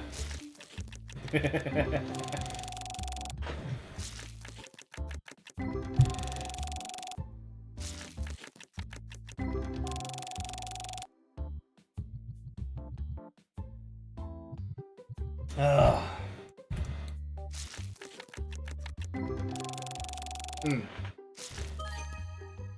Yeah, but the freaking DPE. DPEs are fun, what can we say? DPEs are disgusting pieces of shit. You're not wrong, but they're still fun.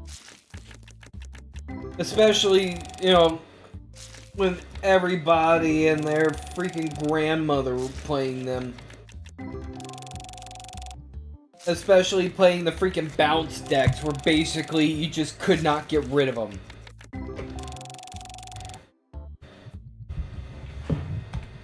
You know who was annoying? Grandma. Hmm?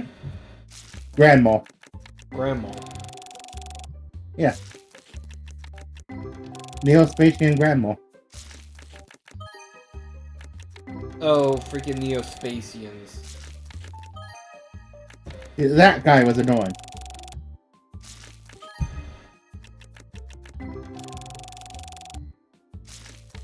Yeah. I was on a kick of playing the Weather Painters for a while. Soda showed me, you know, that deck, and, like, that was a fun freaking deck. But there's so much technical to it that just, all the bouncing.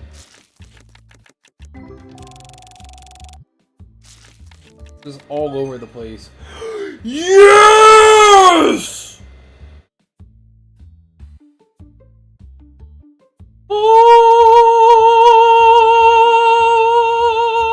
Oh, okay then. We got a destiny. We got. What is this called again? Is this called like? Isn't this called like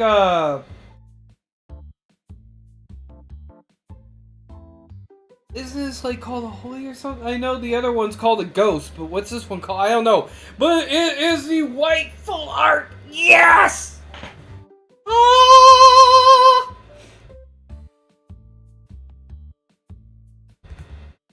That is a clip. Yay! And I'm gonna be saving after this. He literally got 2 packs. He literally had 2 packs that he got great pulls in, and his power went out. Yeah.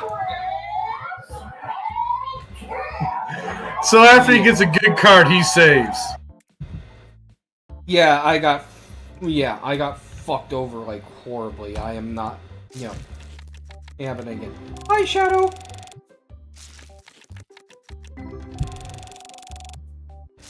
Yeah, I have to say, yeah, like it was so cruel in the way that happened. It was like so good, and then just everything went pew. It wasn't that my power went out, it's that my Windows Defender decided it would be a good time to restart my computer. I'm alright, we're just sitting here talking trading card games and bullshitting while I'm attempting to open 2,048 packs of cards.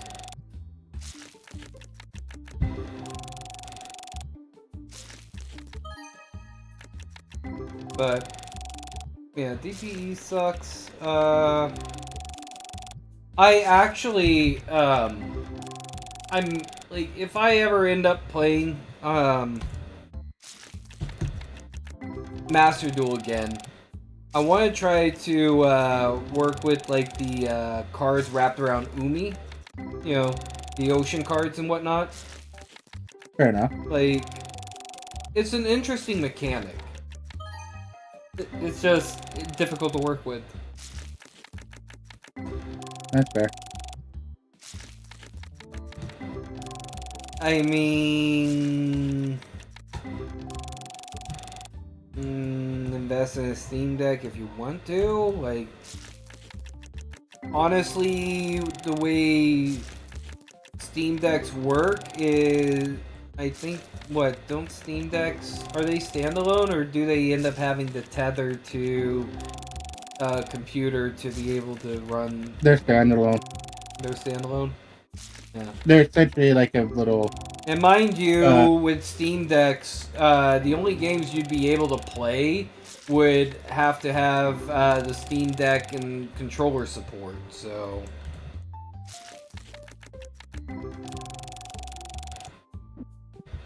Like, so you would also be more or less limited on what you would actually be able to even play.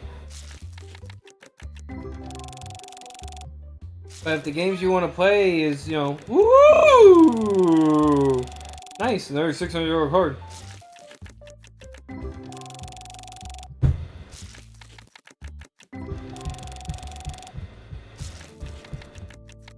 Well, I am aware that the Steam Deck is not like a PSP, because as far as it goes, the PSP was a piece of shit. Like, granted, not as bad as the PS Vita, but, you know. They're actually good consoles. They just did it to speed well. Comparatively, the PSP was a decent handheld console. The PS Vita was just dog shit. PS Vita was still good too.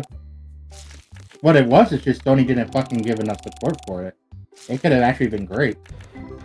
And it actually was great. It just didn't sell well in North America. Yeah. Like, overall, and for also at the time that they brought out the PS Vita, it was kind of a weird time. It was. Like, it was really a handheld console just lost to obscurity. Ooh, another full art. One of the biggest faults for the Vita was the fact that in North America, it was competing with the DS. And unfortunately, North America is a very... Well, at the time... At least... well, the PSP was going against the DS. The PS Vita was going against... I think it was 3DS. like the 3DS. Yeah. And with the features that they were offering with the Vita, like, it was pretty much and for the way the software was, you were just better off buying a PSP. Yeah. I think one of the main things that killed it was the fucking cost of the fucking memory little chips that they used. The SD chips. Those fucking things are expensive. Yeah, There's overall, when it came to the Vita, they just did everything wrong for it. From the manufacturing all the way up to the marketing. If North America wasn't such a Nintendo-based place, I don't think it would have been an issue. Yeah, I've never heard of PlayStation Portal, so... It's a thing that allowed, like, the PS Vita, PlayStation Portable, and stuff to connect to, like, the PlayStation 3, the PlayStation 4, 5, etc.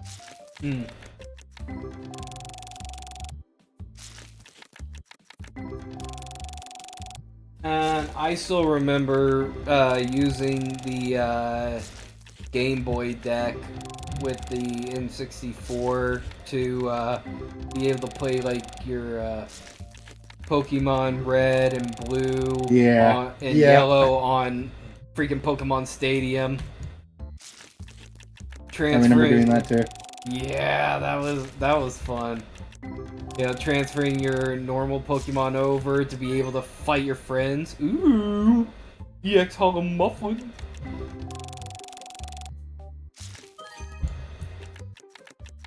That was the shit back in the day.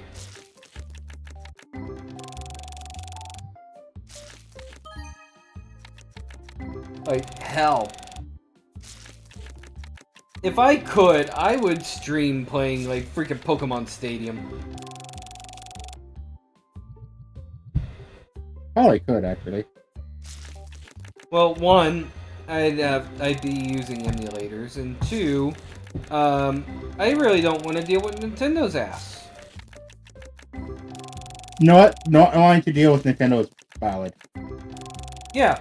The emulation thing is like at this point they are trying to do so much in the realm of stupid that I am like, if it wasn't for the fact that my son likes playing on it, I would honestly just sell my Switch Lite and never touch another Nintendo product again.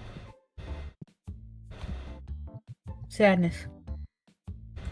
Like, they are just honestly, getting that stupid. What is the current thing? Because last time I seen they admitted that emulation wasn't illegal. Well, when it comes to Nintendo, like, so right now they're trying to push through Nintendo of America for the North American deal to patent so many things that is pretty much like they're going so hardcore after Power World that at this point the stuff that they are attempting to patent is going to eliminate so many other like game mechanics and things like that. They're pretty much trying to make it to where Highlander. We'll just say Highlander. There can only be one. Do you know the reason why they're going after Power World? It's not, well, like, even for... There is only one reason they're targeting Power World currently. It is not because of the reason people think. They don't give a fuck that Power World is like Pokemon. It's the spheres. No. What it actually is they target Power World because they don't want Sony to attempt to do to Power World what Sony attempted to do to them. What does Sony have to do with Power World? Before Nintendo started to sue Power World for copyright infringement and all that stuff and patents, it was announced that Sony would be partnering up with Pocket Pair for Power World. And essentially in Japan, what this allows is this gives Sony an opportunity to flat out buy Pocket Pair and actually take them under their umbrella, like what Nintendo did with Game Freak. The one reason why Nintendo doesn't want this is because one of the copyright owners to the actual dual screen patent is the CEO of Pocket Pair.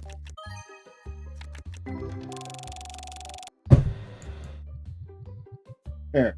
If Sony never actually announced that they were going to try to partner up with Pocket Pair, Nintendo would have never targeted them. Nintendo did not give a fuck about them before it. So, this whole shit is because the CEO of Pocket Pair, who made Power World... No, what it is because they don't want Sony to do what Nintendo did. I know. What I'm saying is they're... Well, here's the thing. Like, at what they're doing, it would only increase the probability of them running into Sony with arms wide open. Not necessarily. Because all they have to do is say they'll drop the whole thing if they choose not to partner with Sony.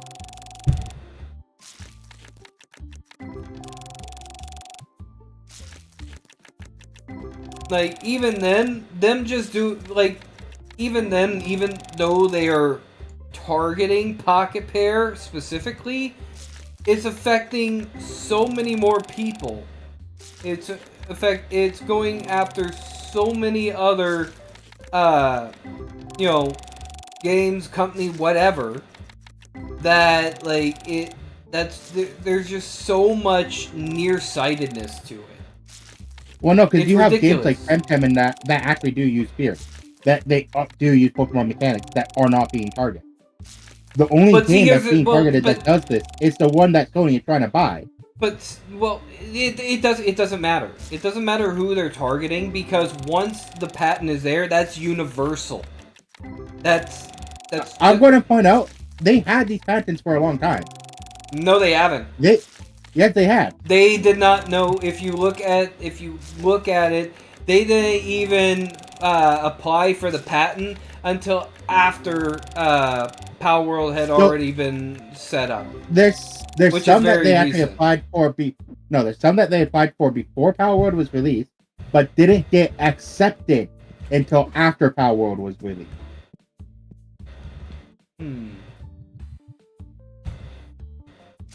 And those are the ones that they're actually targeting Power World for, which are the ones that, again, games like Temtem in them already break, and they're not being targeted.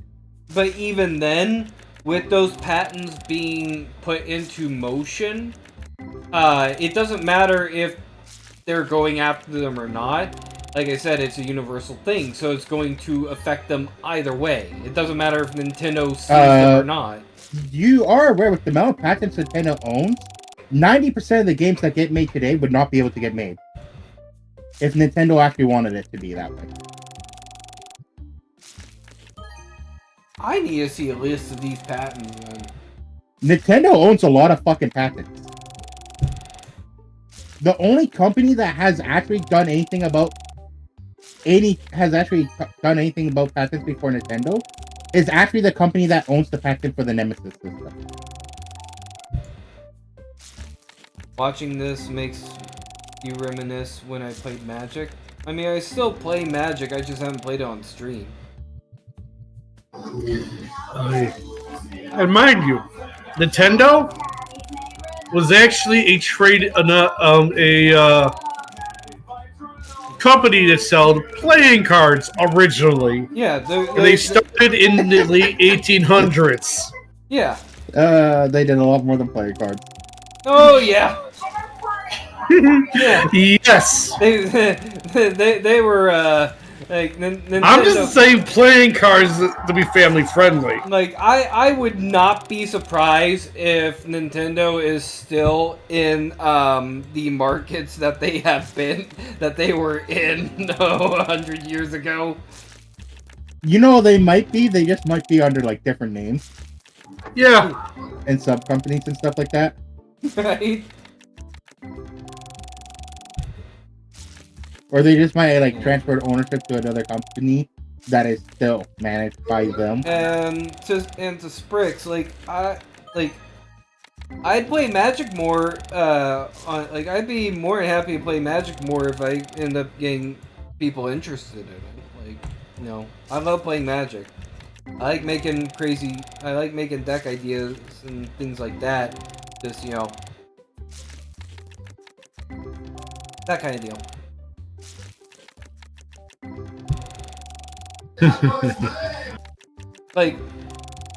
Because I know you play Yu-Gi-Oh, Dart. Yeah. Have you ever played Magic? Yes, I have. Okay. I used to enter Magic tournament. Would you ever play Magic with me then? Like, have you ever touched MTGA? I touched it once, and that was about it. Well, I guess what I'm asking is, would you play Magic with me? Probably not anymore. No. Fuck you too. Back when here's the thing. Back when I did play it, a lot of the cases were legitimately people would be like, hey, we need like an extra so that way we don't have a buy in this tournament. If we pay for you to enter, will you play? Oh, you were the buy bitch. For a lot of games, yeah. Yeah, from he told me almost any TCG he was the. Put it this way: I went from Magic, Yu-Gi-Oh, Pokemon. I've done fucking Bleach. I've done Vice Wars. Look, name a card game. I probably played it. The Bleach card game. We just don't talk about that. I'm sorry. We just no. It also wasn't just card games. Yeah. I've entered the Star Wars miniature tournaments as well. Have you played X-Wing? Maybe. Actually, I don't recall. X-Wing is it's a Star Wars tabletop where one person plays as Empire, the other plays as Rebels. You have a certain number. You have a certain number of points that each different ship can represent that you can go up to, and you basically space fleet battles kind of deal. So basically, Warhammer 40K. Essentially, but like it's a smaller scale where you only have like maybe I'd say maybe 1 to 6 ships, and it's essentially a space battle. Did not play that one. No. It's actually pretty fun.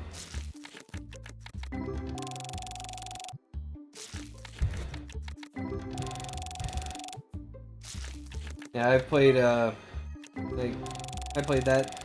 I've never actually gotten to play Warhammer though. Like, the actual tabletop. And legitimately it looks fun. It's just expensive as fuck.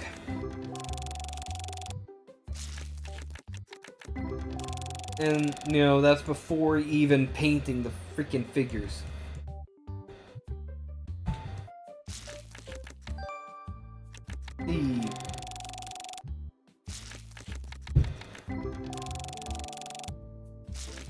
Like, see, that is the dream, in a sense. Like, it's not, I want to have, it's not, I want to have going on vacations money. It's not, I want the newest equipment money. No, it's, I want fucking Warhammer money.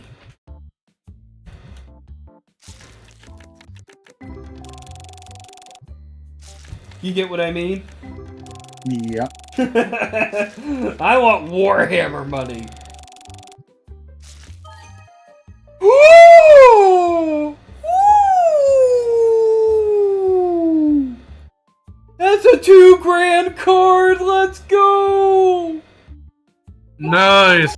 Yes, full art Hollow Kitsune. Oh, it's so adorable. Batsy, look at the screen. Batsy. Even there. Fuck if I know. It's bats. I know, that's why I'm like, Bats, are you there? Look at the stream screen. Look at the adorableness.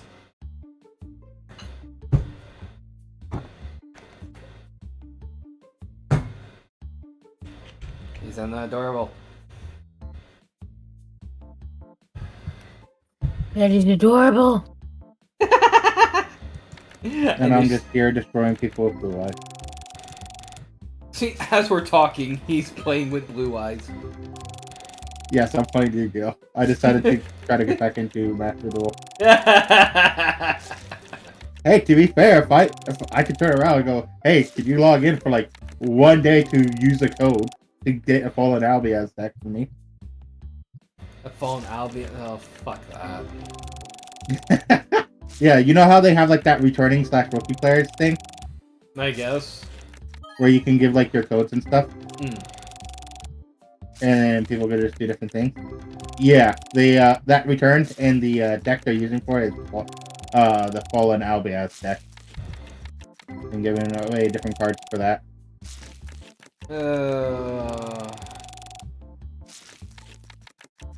The Albiaz cards, I'm kind of like...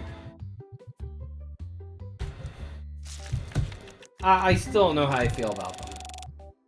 That is fair. Like,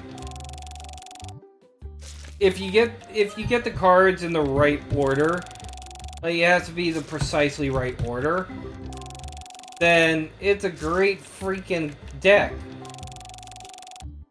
But that's like what, not even 5% of the time that ends up happening. Or you get, you go against somebody who makes the deck where they're able to up those chances a bit more, yada yada yada. But still, like,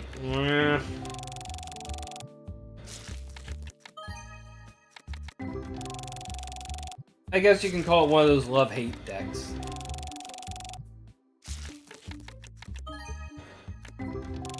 Yeah.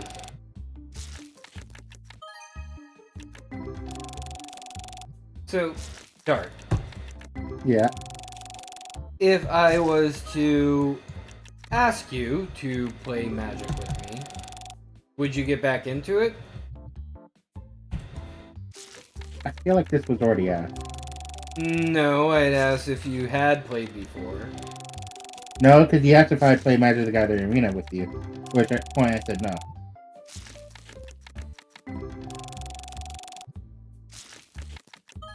Huh. You asked both already. That's what I'm getting at. Like, you did ask. Oh. Right, and then right afterwards, you asked if I would be willing to play with you. You can see where my ADHD is tonight.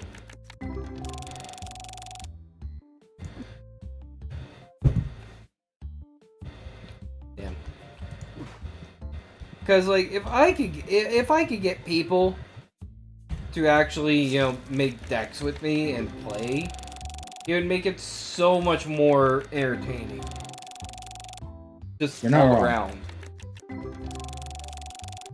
Because, think of it. The idiots making card decks and then pitting them all against each other. Like, I mean, we can do that in a lot of different games, too. I mean, think of it like this as well.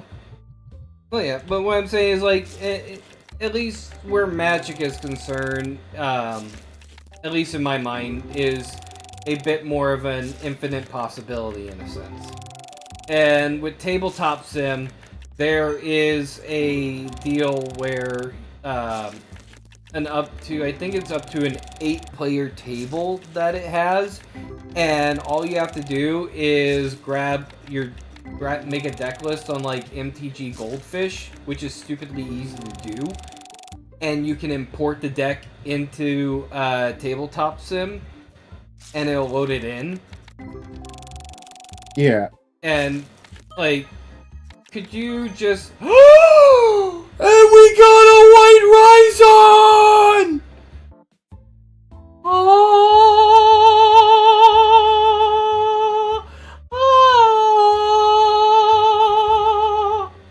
Yes! 2 of them in the same stream! Let's go! Yes! So we all know blood saving the game. Sorry, I just had excitement overwhelm me there. Oh, good. Yeah. I mean, I'm sure there's other games we can end up doing, but at the very least, in terms of versatility, like having an 8-top going with all of us idiots with a card game like that. I mean, I'd be willing to do stupid stuff like that, sure. But it's like Magic the Gathering, probably not. Yeah. I'm now thinking like an 8-player fucking Disney Lorcana game and how that would work out. I've never played Lorcana. And Neither have I. and I have no clue on exactly what, like, I just don't know. And it's Disney, so it already loses points with me. Have I ever played D&D? Yes, I played D&D. Not only have I played D&D, but I'm a DM. Like, I have DM'd games. So I definitely have my fair share of time in D&D.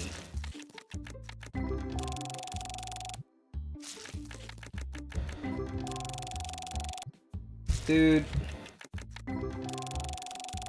that could also end up being a thing. Just I don't think my opponent is pleased with me.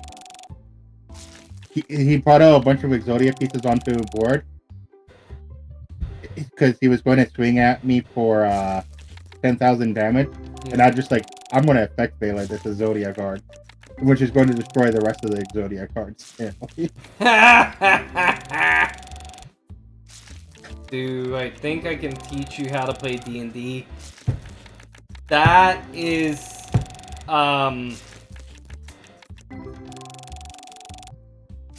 that would be really difficult to do. Like, in terms of teaching D&D, like, there's the base stuff that goes along with it, but, like, there's the base stuff to start out with it, but a lot of D&D, is really kind of learn on the fly. Am I wrong about that, Dart? You're not wrong. Like, with D&D, it's up to the individual. After a certain point, like, you can get a player's manual. Like, if you just want to learn how to play as a player, then you get a player's manual, read it over, and at least learn how to make your character and everything. Oh, that was a good card. Another Mufflin. But it boils down to the individual experience. Who your other players are, who your DM is. Like, every D&D session is so importantly different. And again, while there's the base mechanics and everything, it's something you have to really experience in order to learn.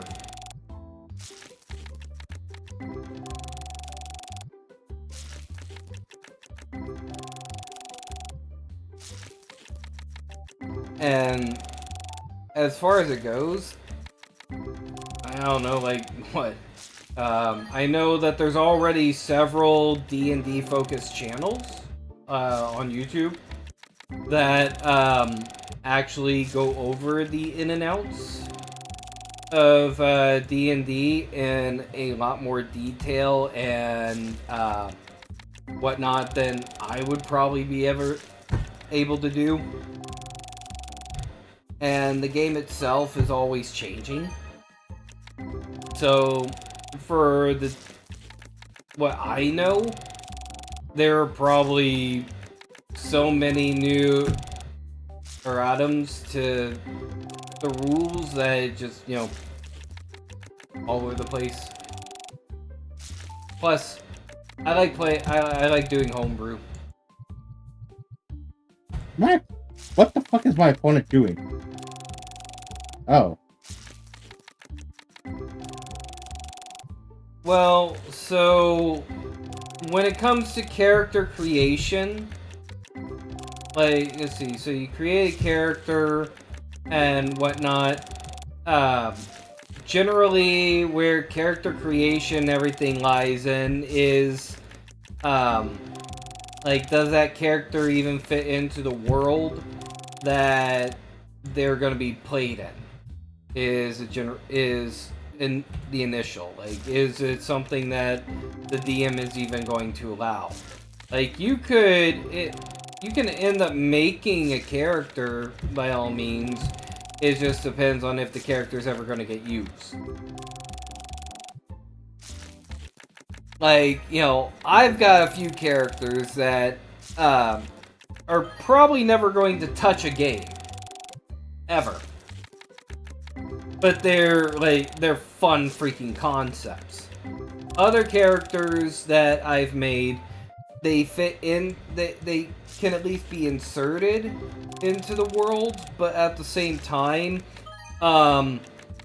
like, they've had to be tweaked and I have spent the longest I spent on a single character to make sure that they would fit not only into the world, but also they wouldn't be like overpowered, because that is something that is also very easy to do, is to make a character stupidly overpowered. It is so easy for anybody to do that, even if you do random rolls. like for instance, my barbarian character.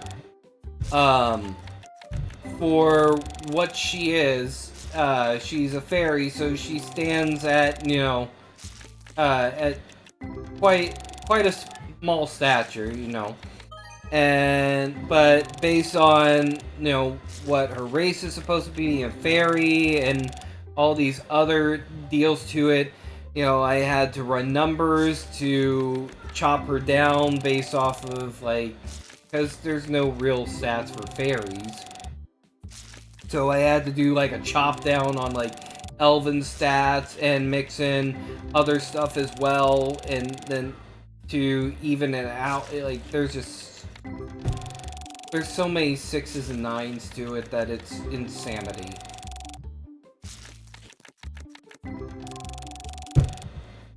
Why is everyone running Exodia themed decks today? What the fuck? I don't know, is Exodia Day? No, I'm doing an event where it's like doing new stuff. Where it's like the Legends Anthem or whatever thing. And apparently a lot of people decided they wanted to run Exodia because they got recent support in Master Duel like a month or two ago.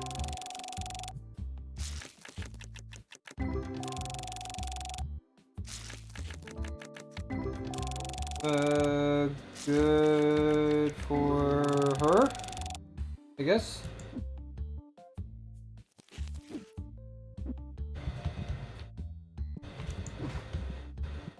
Ugh. So many cards.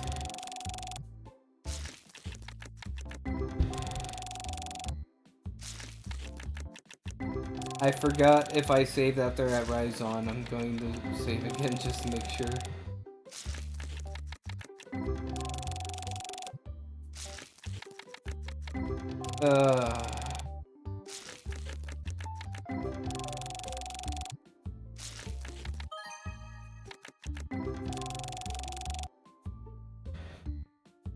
Save? Yeah, you're going to do 7,000 to me. Yeah, it's Nothing I already. can do about that.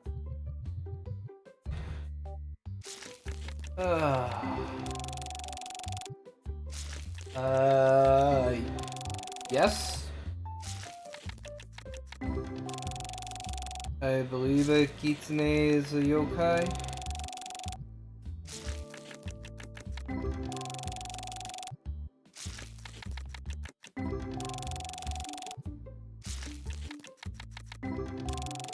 And it's supposed to be a fox demon, isn't it, Kitsune? Yes. Yeah, so Kitsune would be a yokai.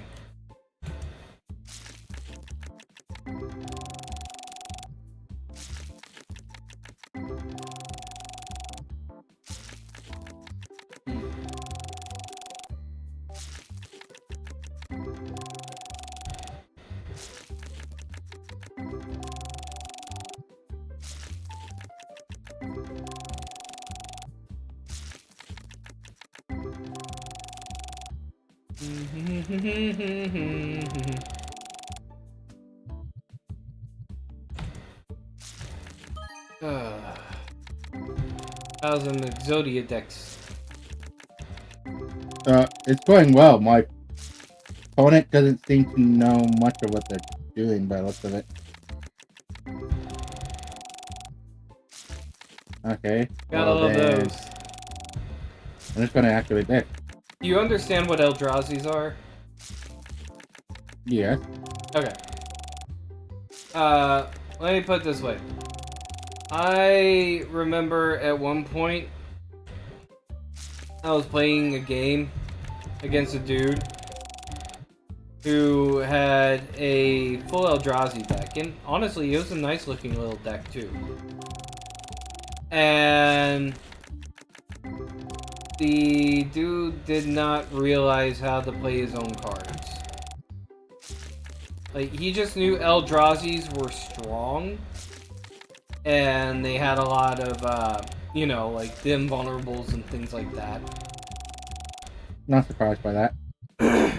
So, he seriously single card bought, for an Eldrazi deck he saw online. And he had no idea how to play it.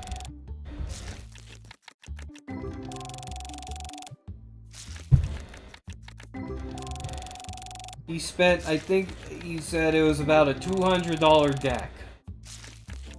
And he had no fucking clue how to play it.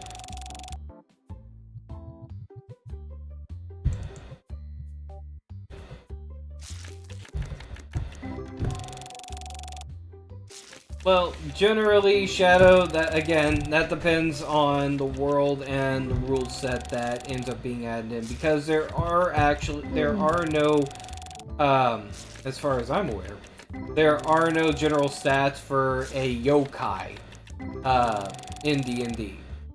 So it would be a matter of what stats would they match up with to be able to make that. That would be like a homebrew. And homebrew, if you don't understand what that means, homebrew is where it is homemade items, like mechanics, things like that. You know, basically like custom rules, in a sense. Like for yokai, I guess you would try to pair it through, like, what would you say, demons or like lesser demons, things like that kind of stats. Well, maybe not demons. Like, what would you pair those stats against, Art?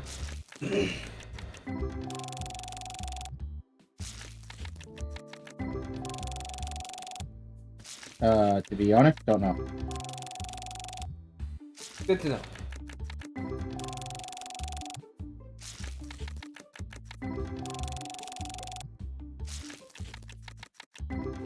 Yeah, so I have no clue exactly how we would end up classifying that. Like, it would take a long sit-down session to try to figure it out, and if wanting to make it a playable character, then it would take even longer to try to do the power balancing to make sure it's not like stupidly OP. Because let me tell you something. Doesn't matter who you are. There is no D&D session that lasts more than a full session if, you know, characters are overpowered. It's just not fun.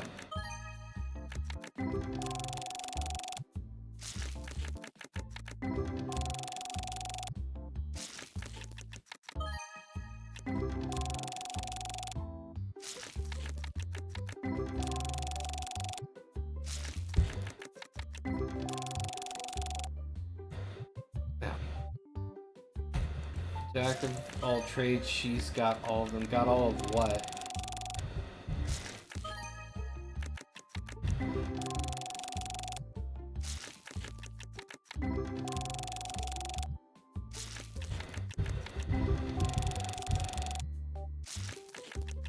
I don't understand what you mean by she's got all of them.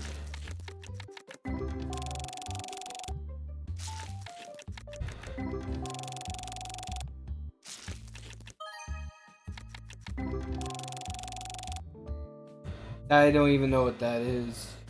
It's like, I've never heard of a jack of all trades, whatever.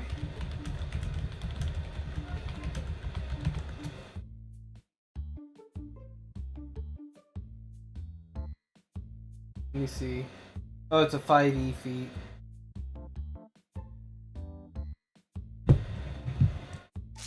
So, being jack of all trades, you have spent your life trying to learn from people of all skills, all walks of life. When you finish a short rest or long rest, choose up to 2 skills, tools, or weapons you are not proficient in. You must spend at least 30 minutes training yourself with another character who is proficient with the chosen skills, loots, or weapons and willing to teach you. Until you choose another set of skills, tools, or weapons, whenever you make an ability check that involves the chosen skill or tool, or make an attack roll with the chosen weapon, you add half your proficiency bonus to the roll. You do not gain this benefit if the roll already includes your proficiency bonus. If you gain the Bard's Jack of All Trades feature, you add half your proficiency bonus only once on the same roll.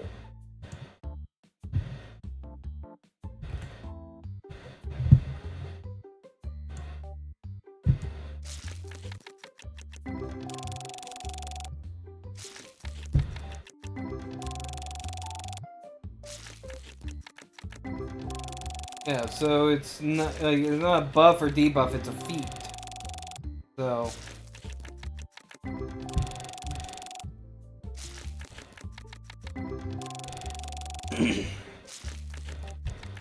I beat the annoying ass Exodia. I beat the annoying ass Exodia deck. good for you.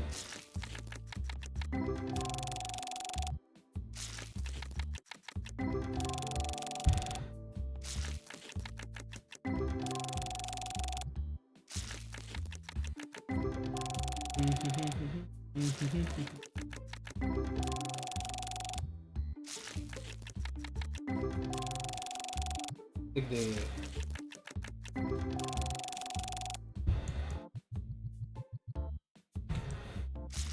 I am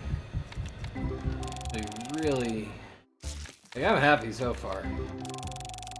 I've got 2 of the white cards. Nice. Yeah.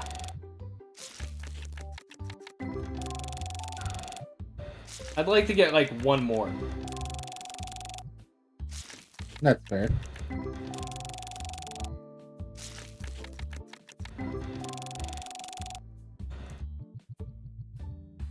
Well, depending on what it is, Shadow, that could also fall under, I don't know, like scholar roles, things like that.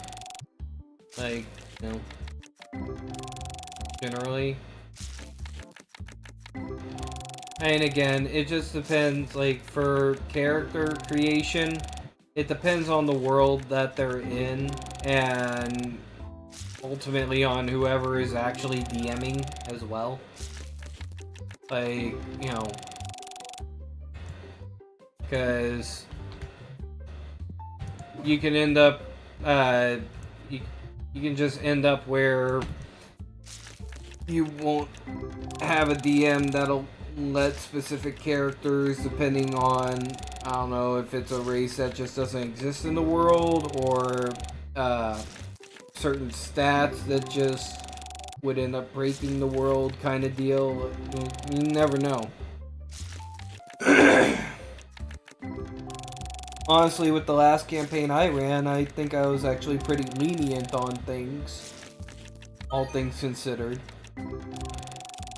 And it was pretty fun until, you know, people started falling off.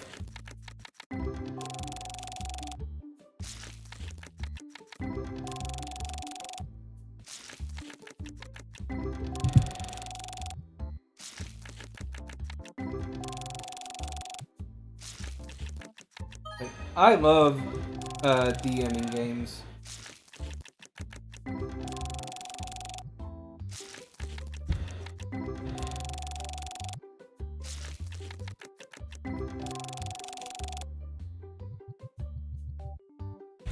Could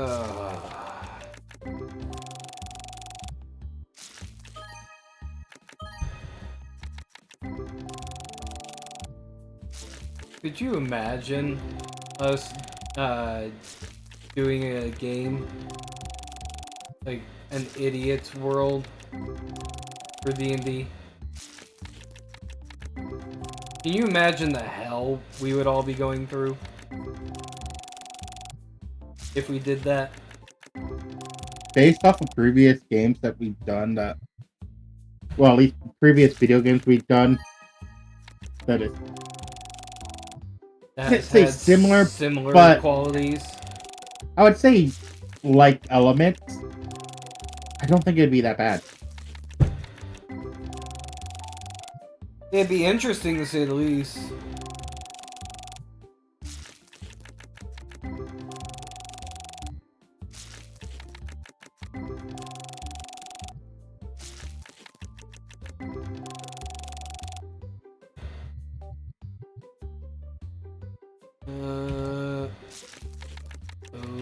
Okay.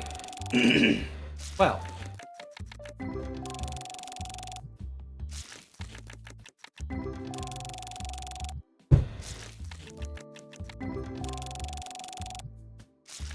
Like, it just sucks, for everything that I am doing IRL, like, yeah, I just can't set up anything like that, otherwise I would definitely try. No. And especially for everybody that, would at least try to get involved or want to get involved. Schedules would probably be, all haphazard and everything. probably. Plus, the individual sit-downs for character creations and things like that. Ugh. I have no clue what the fuck my opponent is playing at this point. Yes.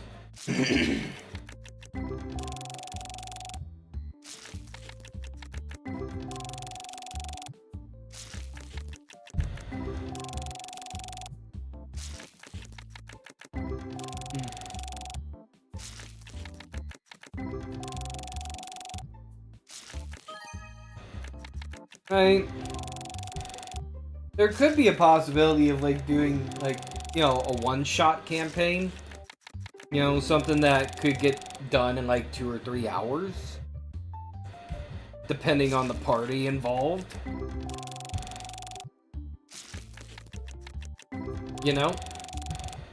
Probably.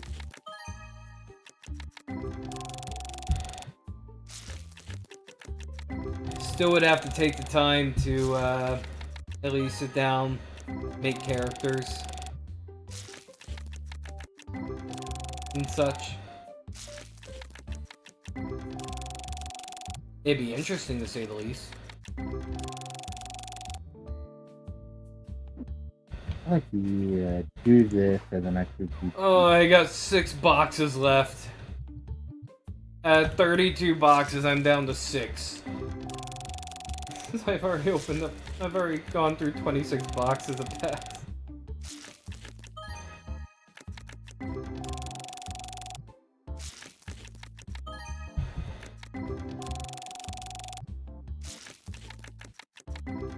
So.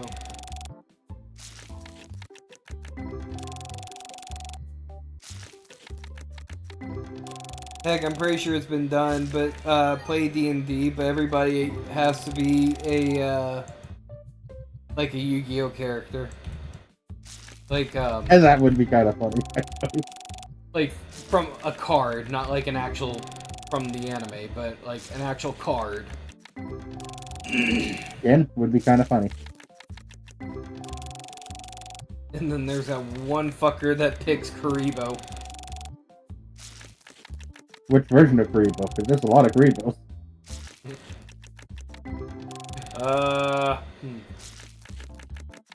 Good question. The original Karibo. Base Karibo. The original Karibo that was named Karibo, or the original Karibo that was the Karibo monster, but didn't actually use the name Karibo. The actual Karibo. Okay. Because that'd be the asshole that would use the original Karibo that wasn't named Karibo. Which was actually what Karibo was based off of. Yeah. I get what you're saying.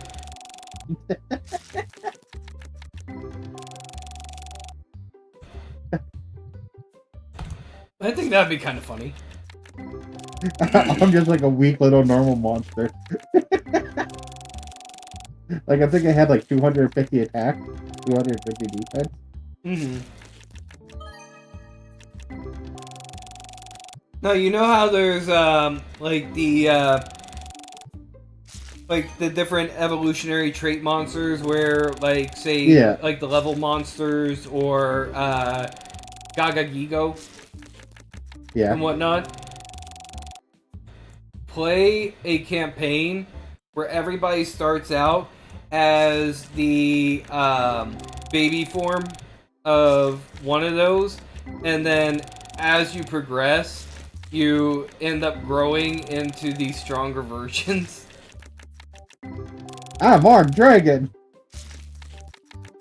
Yeah, and you just turn into an Armed Dragon level 7. Nah, I just turned into an Armed Dragon level 10.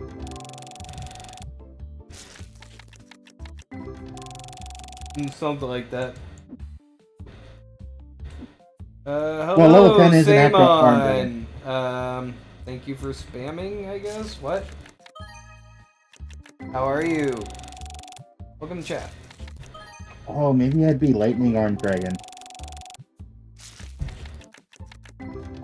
I believe those have a level system to it too.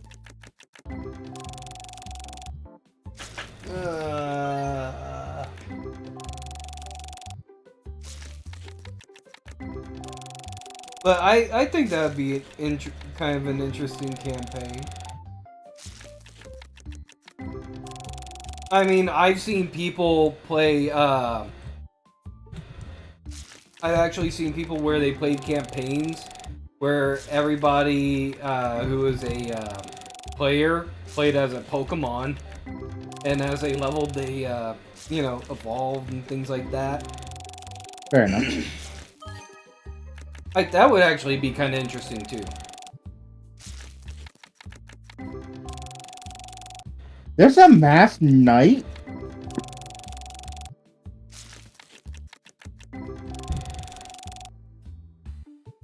A what? I'm just looking at level types of level monsters. There's like type 1. The first type of monsters that level up mechanics of RPG fairly well. Armed Dragon, Horse the Black Flame, Masked Knight, Silent Magician, Silent Swordsman. Yeah. And then apparently there's a second type that's exclusive to the Mystic Swordsman. Yeah. And those perhaps are prototypes, and it's like Mystic Swordsman. There's a third type that has Allure Queen, Dark Recursus, Dark Mimic, Ultimate Insect. There's like a fourth type that is Silent Magician and Silent Swordsman, level 0. And then there's others like Ring Rebo. Yeah. I remember there being like another Armed Dragon series. For it. Maybe.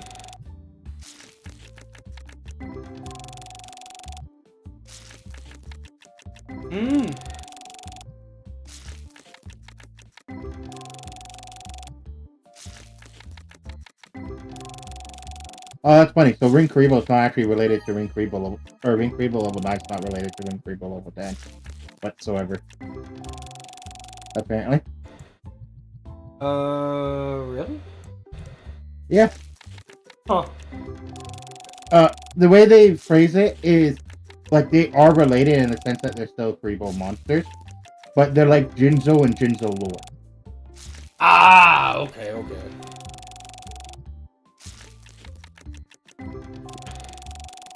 Fuck Jinzo. Funny enough, there used to be an OTK Jinzo deck. I am aware of this.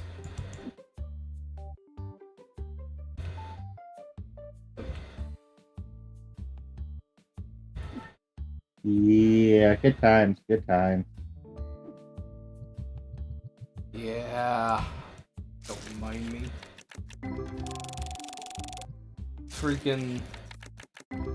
Those old school Genzo decks as well were just so freaking dirty. The OTK demon will use Genzo's effect. That's the funny thing about it. Yep. Again, don't remind me. Those were the days.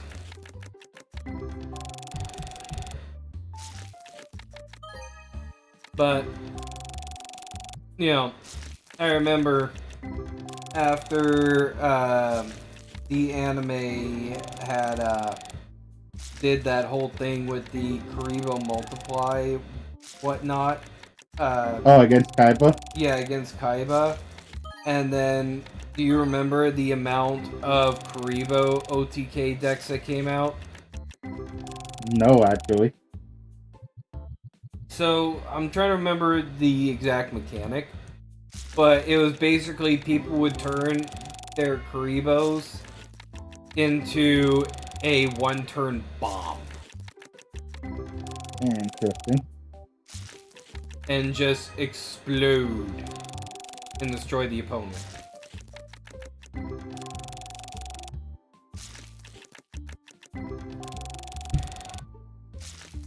I am now going to look up Kariba OTK. Because I'm curious about this. Yeah.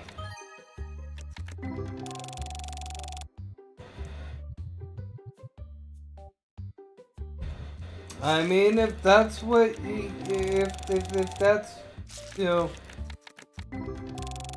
what you're, if that's Well, what, I if know, that's like, what your foreshadow, like, you know, you do you. I know, like, modern day, because of, like, all the different Karibo type cards, people would have made, like, modern OTK deck. Or modern, Karibo OTK deck. Yeah. I'm just thinking, I mean, for what I understand, you know, it was a legit deck, but at the same time, I may have gotten swindled whenever they played it. I'm not sure. It's been so long since I'd seen the deck itself. But I do remember it happening.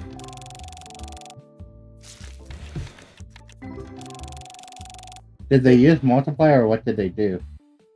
I'm trying to remember. Because it was like some kind of a bomb effect.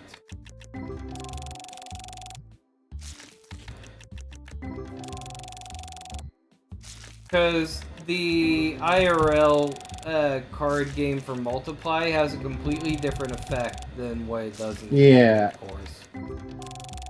Well, here's the question. Did it use Ring Karibo or just the original Karibo? It might have used Winged. Okay. I'm fuzzying here.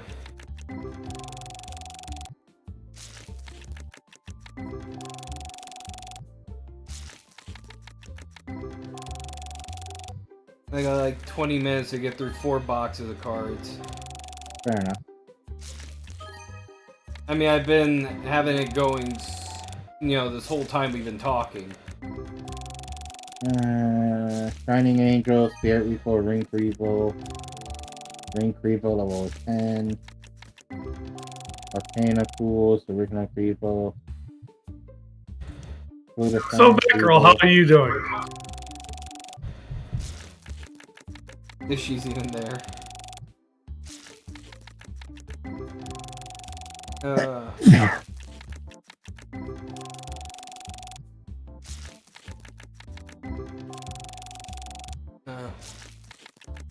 Moving on to, no, at least back to, Magic. You know, a lot of people already know with the, ooh, I just got a $650-something sunflower. Yeah.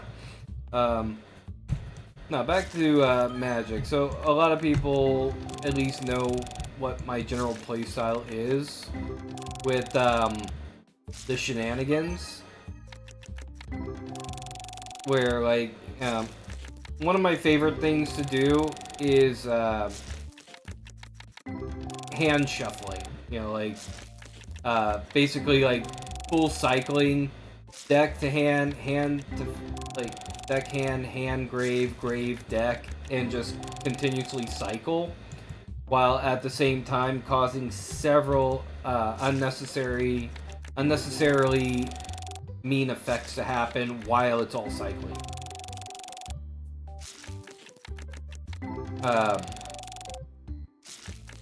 Like generally that's how I like to end up playing with a lot of card games, honestly. Like I just use Magic as the general example. But for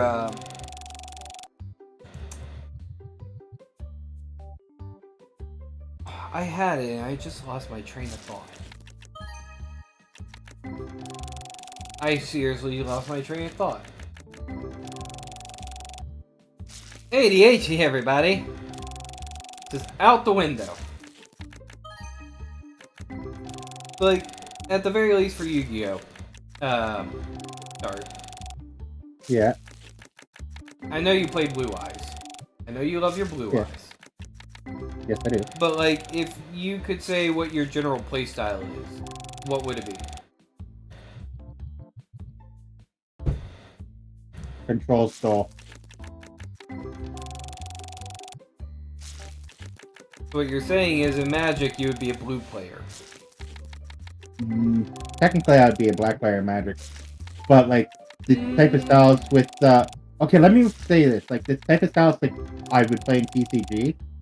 My main deck in original TCG was a banished OTK style deck, where I'd banish a bunch of cards from either my deck or my opponent's deck or both, and then blow them up with CD Dynamite.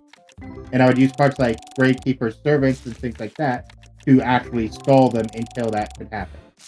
So, then in that case, in Magic, you would actually... You would probably either be... I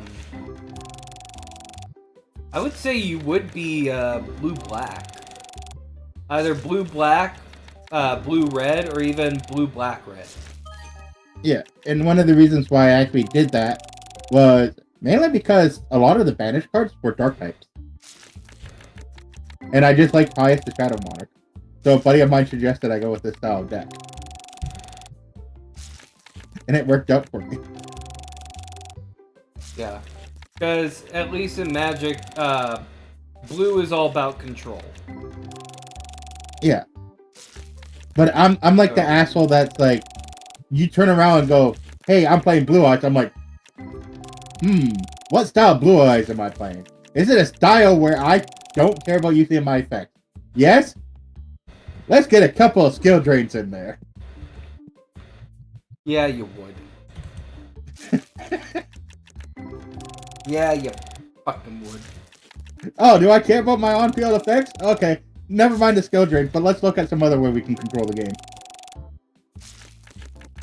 Blue's got Counterspell, White's got Elimination,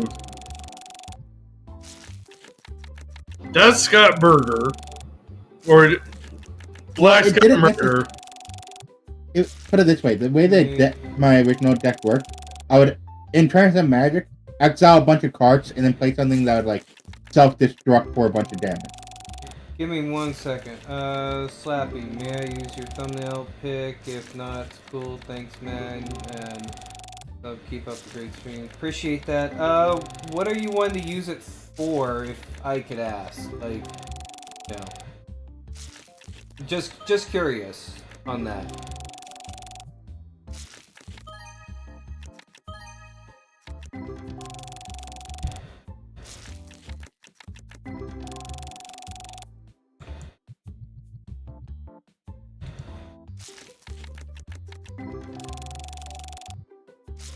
Like, No. I guess, you know, are you, like, if you're planning on going live or anything like that, yeah, it's the thumbnail pick, it's just one of 3 or 4 that I just kind of rotate out, so for your live streams or whenever make a video or something. I mean, are you the thumbnail in general, or you wanting the, like, like, any of the assets for it? Like,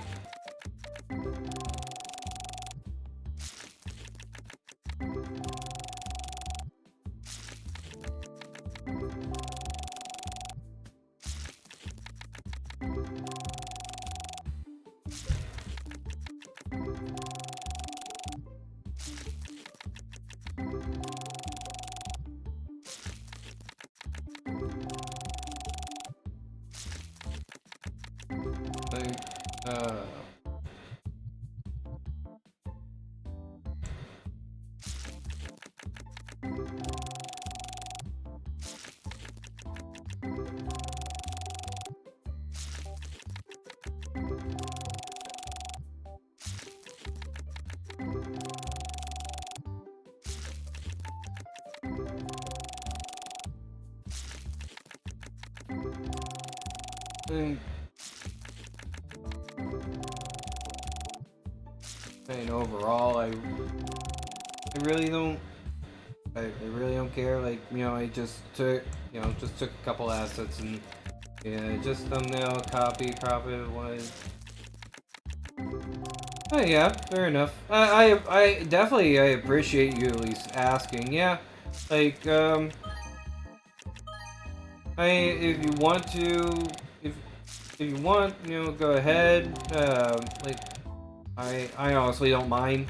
Like it's to be quite honest, the thumbnail itself, like aside from the like, because there's no actual PNG assets for this game. So besides some of the editing I did to be able to get the card packs to look like how they are, you know, it's just generally from the game. So like, I really don't mind. You're good. Or if you want, I could just end up, I can toss you the few assets if you want to make it a little bit, you know, do something a little bit of your own, instead of just using directly in our thumbnail. Because also, when it comes to thumbnail usage, it can be a little bit rickety, where the I guess you could call it the clickiness of it is concerned. It's just all over the place. I mean, you can use it if you want. I don't mind. Either way, Fucking extra hero, really? just a bit of forewarning on that. BRB. Okay. Yeah.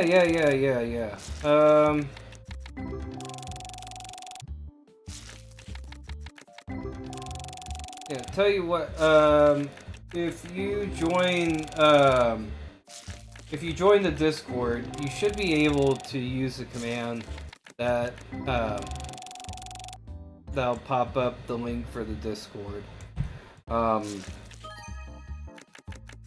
don't know if it'll activate on, YouTube or not. Hold on, let me see if it will.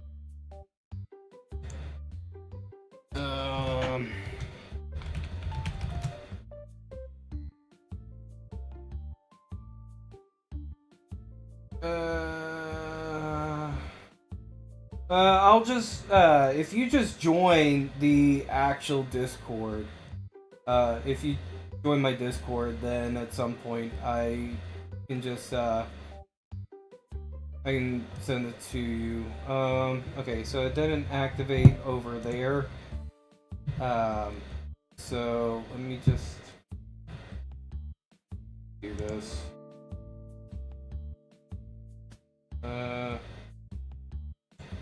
3. There. Here. I thought I also had makeup, but anyways, that's, you know, that's my official Discord, so if you just want to join that, and at some point, I'll, you know, I can send you something.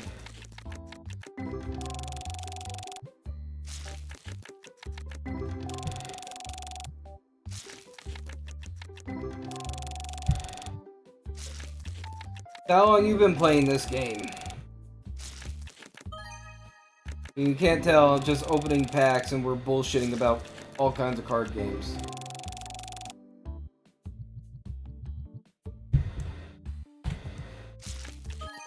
While waiting on their response. Yeah, fuck you and your blue eyes. I feel like it just has to be said. Well, my blue eyes is getting destroyed by fucking heroes right now. Because there's 3 heroes with 3,700 attack. And I don't feel like I can do anything about that, really. Probably not. And well deserved.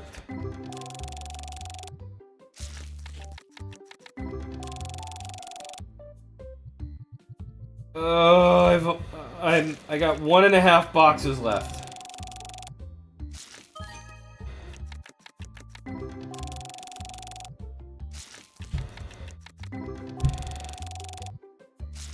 One and a half freaking boxes left, dear God. That's it. I got completely wet by e-heroes.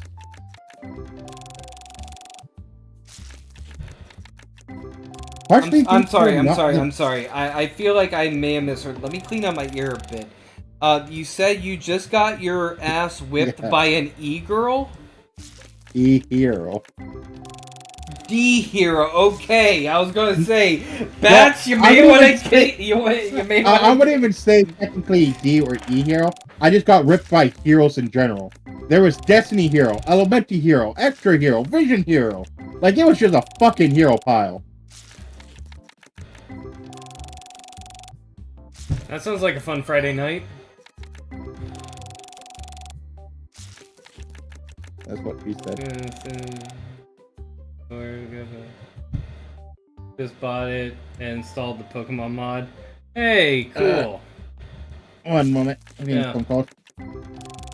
Yeah, I've been playing it, you know, the base game. I haven't put any mods to it or anything, just, you know, because I kind of like the whole makeup of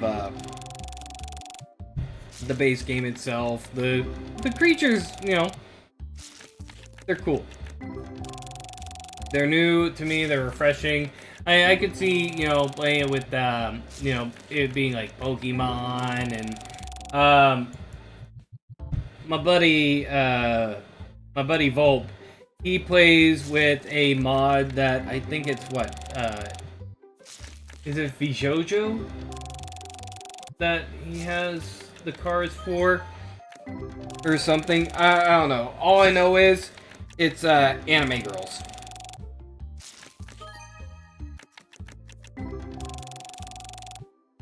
So. Alrighty, I'm gonna have to make another phone call in a bit. Joy. But yeah, I didn't exactly have the best hand. I had no hand traps or nothing. And it's like, my turn was, here's a Link Karibo and here's a Blue Eyes on the field. That was it. I need so Karibo. It wasn't exactly the best, you know? And more Exodias! Yay! Yay!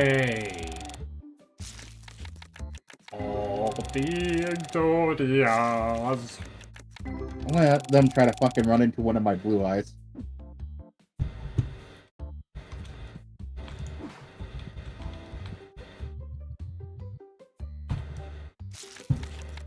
Gotta love them Exodias. Really did. The Unstoppable Exodia Incarnate! Yay! Dude, I remember when they expanded on when they started at least trying to make the Exodia archetype, with like Exod.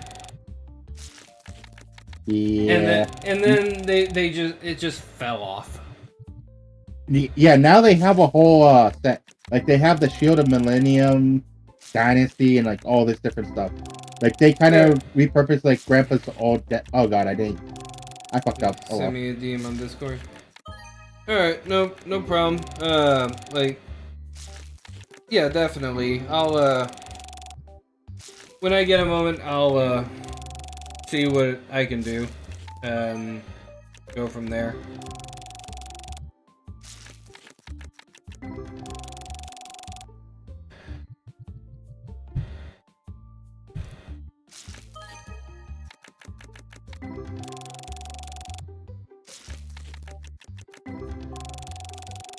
But so they've added more into the Exodia archetype recently? Yeah. Like they actually have a fusion card that is fairly powerful. It deals 1,000 damage to you every standby, everyone on your standby phase. So it just passively deals damage. Well, no, it deals damage to its owner. Oh. Owner. But during battle, you can make it gain attack equal to your life points. It has an army negate, or not an army negate, a spell or trap card negate. And during the end phase, you can set one Exod or Obliterate card from your deck. Shit. And it cannot be destroyed by card effect. How long I've been playing, and what would I say someone new to the game wise? Okay, so first off, for how long I've been playing, I've had this game for a bit now, so like not terribly long, but long enough that I kind of get how the game goes. And for that second part of your sentence, it's a little broken to me. What would you say someone new to the game wise? Are you asking like what kind of advice would I have for a new player? Is that what I'm hearing?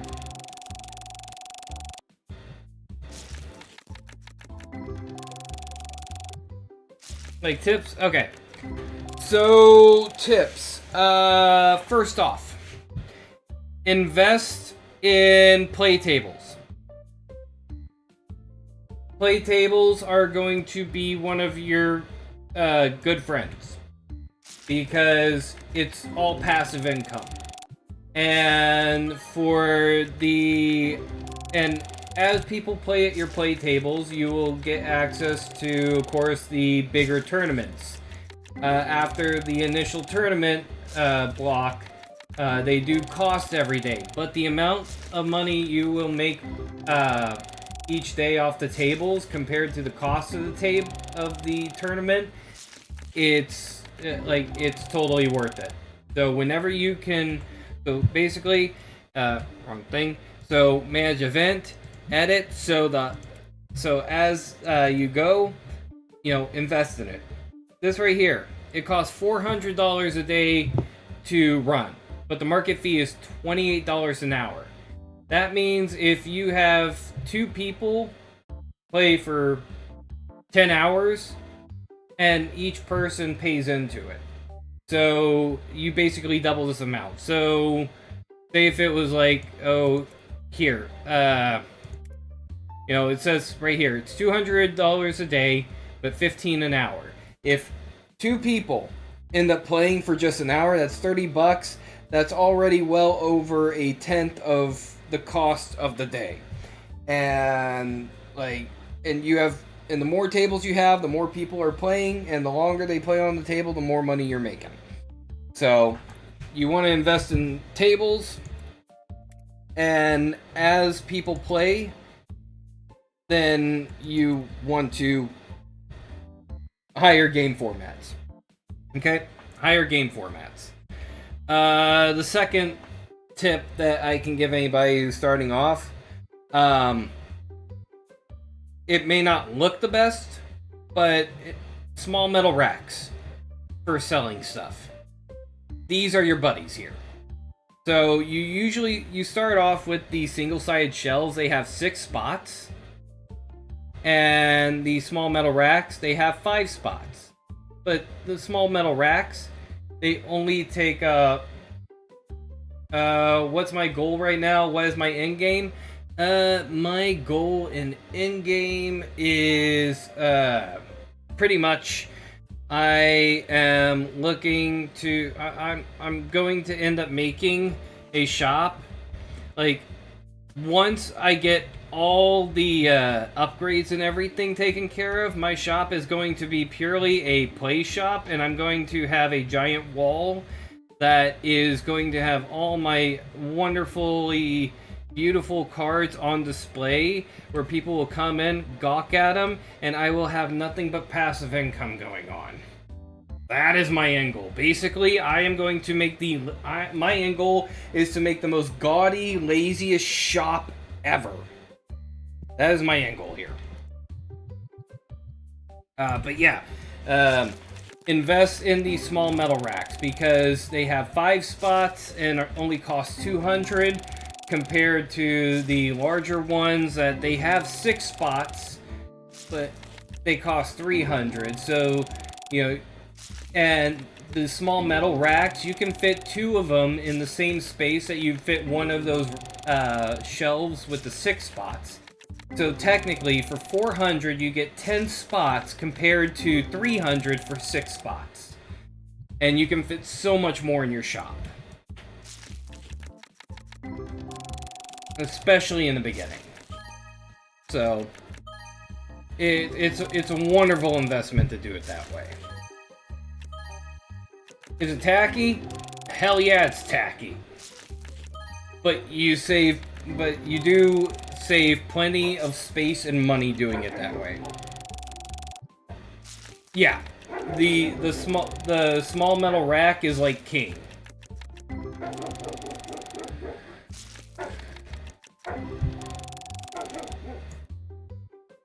And that is the end of all. That was 2,048 packs of cards that I had just opened. Oh my gosh, I need to save this real quick. Okay. Yeah. The only reason why I'm using these now is because I'm just kind of making the shop look a little nicer. I was giving shit about it and everything. And these right here, but these, they take up the same space as 2 of the, these double-sideds take up the same amount of space as 2 of the 6-sided and they have 8 slots on either side, so 8, so technically 16 slots, but it's still, only 8 slots compared to the small metal rack for 400, 2 of those, 400, gives you 10 slots, and you can just stack them all up on the wall and everything, or against the window, like wherever you want to put them out of the way. But yeah, tables and small metal racks. Those are where you want to go with your buys. Another thing I would suggest is so you can keep, you can keep yourself stocked up. Don't, don't buy into any licenses unless you have like a good overhead. Generally, I don't, as you can see, I don't buy licenses until I'm in over 10 grand, anything like that. Welcome back. What happened there? You good? I'm going to assume that's back, girl. The internet probably disconnected and reconnected. No, that was me moving Hotex back into the VC. Oh, okay. Hotex went AFK. Also, I found your Karibo nuke. You found the Karibo nuke? Yes. Yeah. And it requires Ring Karibo level 10. Okay. Yeah. But yeah, so, also, another thing I can suggest to you, Slappy, is that like you can level up fairly quickly. You know, when you open up cards, like, you know, I'm shop level 34 now. I started at level 32 before opening all those packs. But like, really, the only reason why I bought like the 32 pack thing here and this here is, you know, because why not add those cards into the deal. But honestly, the only licenses for at least the cards you'd have to buy is the larger boxes, because then you're not having to buy the licenses on these ones, and there's, you know, less in the boxes, and you can't stack the small boxes with the large boxes on the shelves. So, you know, if you can handle it, you know, wait until you get the larger boxes and just buy those licenses. You don't really have to buy the smaller box licenses for the playing cards. But that just goes for, you know, the actual like these cards, not like the, you know, the battle decks have their own deal, and everything else has their own deal as well. So.